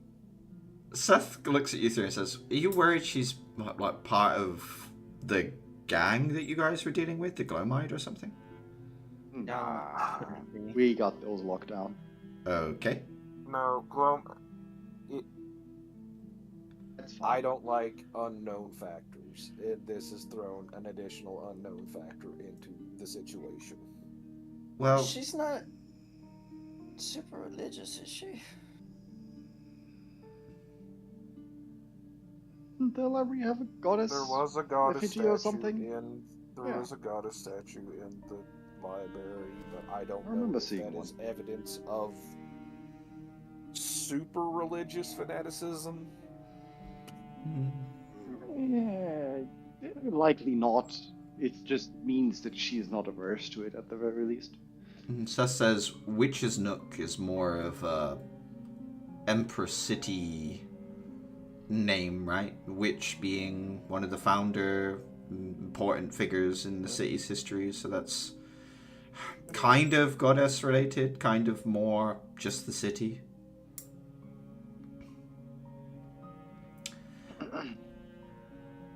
Seth says, if I were you guys, I would tell her a false piece of information and see if that results in anything strange happening.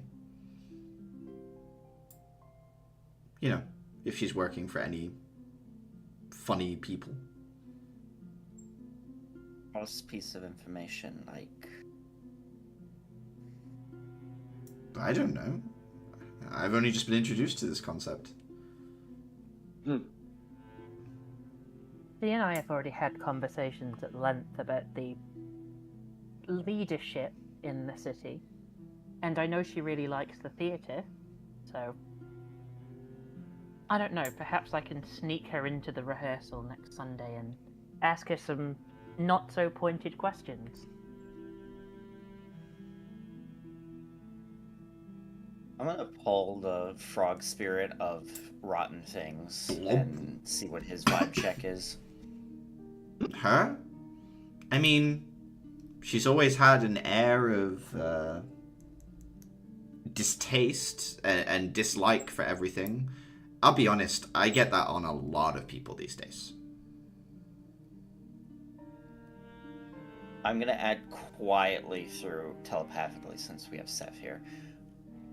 What are the chances she wants to kill a judge? I mean, Didn't. if she's... I feel like a lot. It could be a judge or any other official, right? Or, yeah, I don't know. Sorry.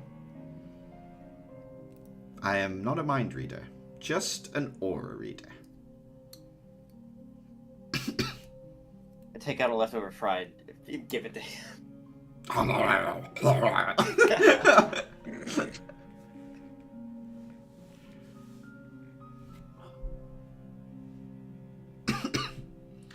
The one thing I'd say, Dafer, is for most common people, the judges are a faceless void of individuals. There are some standout individual. Lehrman has recently sort of come to the forefront, and the leaders of each of the factions are well known. But, like, how many members of your government can you really name, right? Like, that's sort of how the judges are as well. Most of them are faceless names. But then again, if someone makes a choice that impacts your life, that's when you could very much then you're going to learn who they are. So yeah, I think it is fair to say that if she's been impacted by someone in particular, that could be grudge forming in that way. So yeah.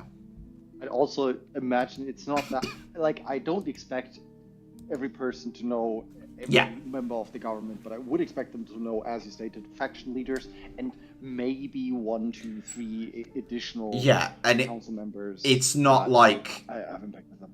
Their names aren't like a matter of secrecy. They're not published everywhere, but it wouldn't be that hard for someone to find them out, especially not for someone who deals in books and information and scholarly circles. That it would be easy for her to find out a name. It's not just that, like, my point was more like, it's not, I wouldn't imagine that having a judge on your hit list is that uncommon, because you would have the odd paper article of like troops on like new law suggested by specific council member, blah blah blah blah blah, of that and that faction. Seth does say it's interesting if she does want to kill someone important that she's here in I2. Why not be closer to the middle? Maybe because the security is less tight, but this is the in and out for all of the trains and ambassadors. Like, security is tighter here than it would be in one of the residential districts. Part of me kind of assumes that she's not going to do it herself. That she'll use someone else to put her in an advantageous position. So, being around other people, probably more wise. Could also be a coinciding of duties. Could be that she's like has her own agenda and also acts as, I don't know, warden for a safe house of another org or whatever. I mean, it could be access to us. Her plans had stalled, so. She certainly knew who we were, which seems irrelevant to the planet base, but doesn't strike me as anyone to do something irrelevant, which leads me to believe it could easily be one of us, or Axel, or someone else in the academy.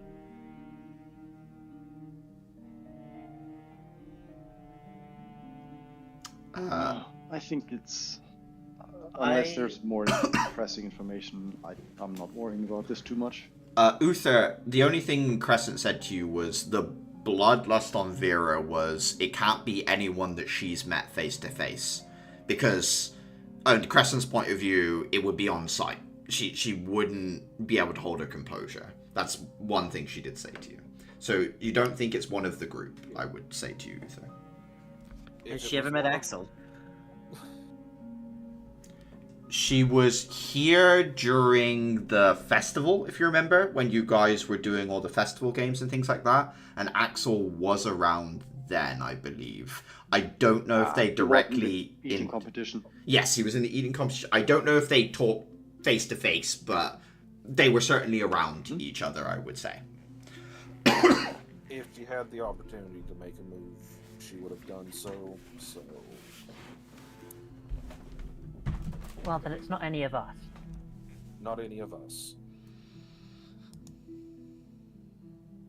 But Still, I'd lean potentially towards being someone that... we have access to. Right.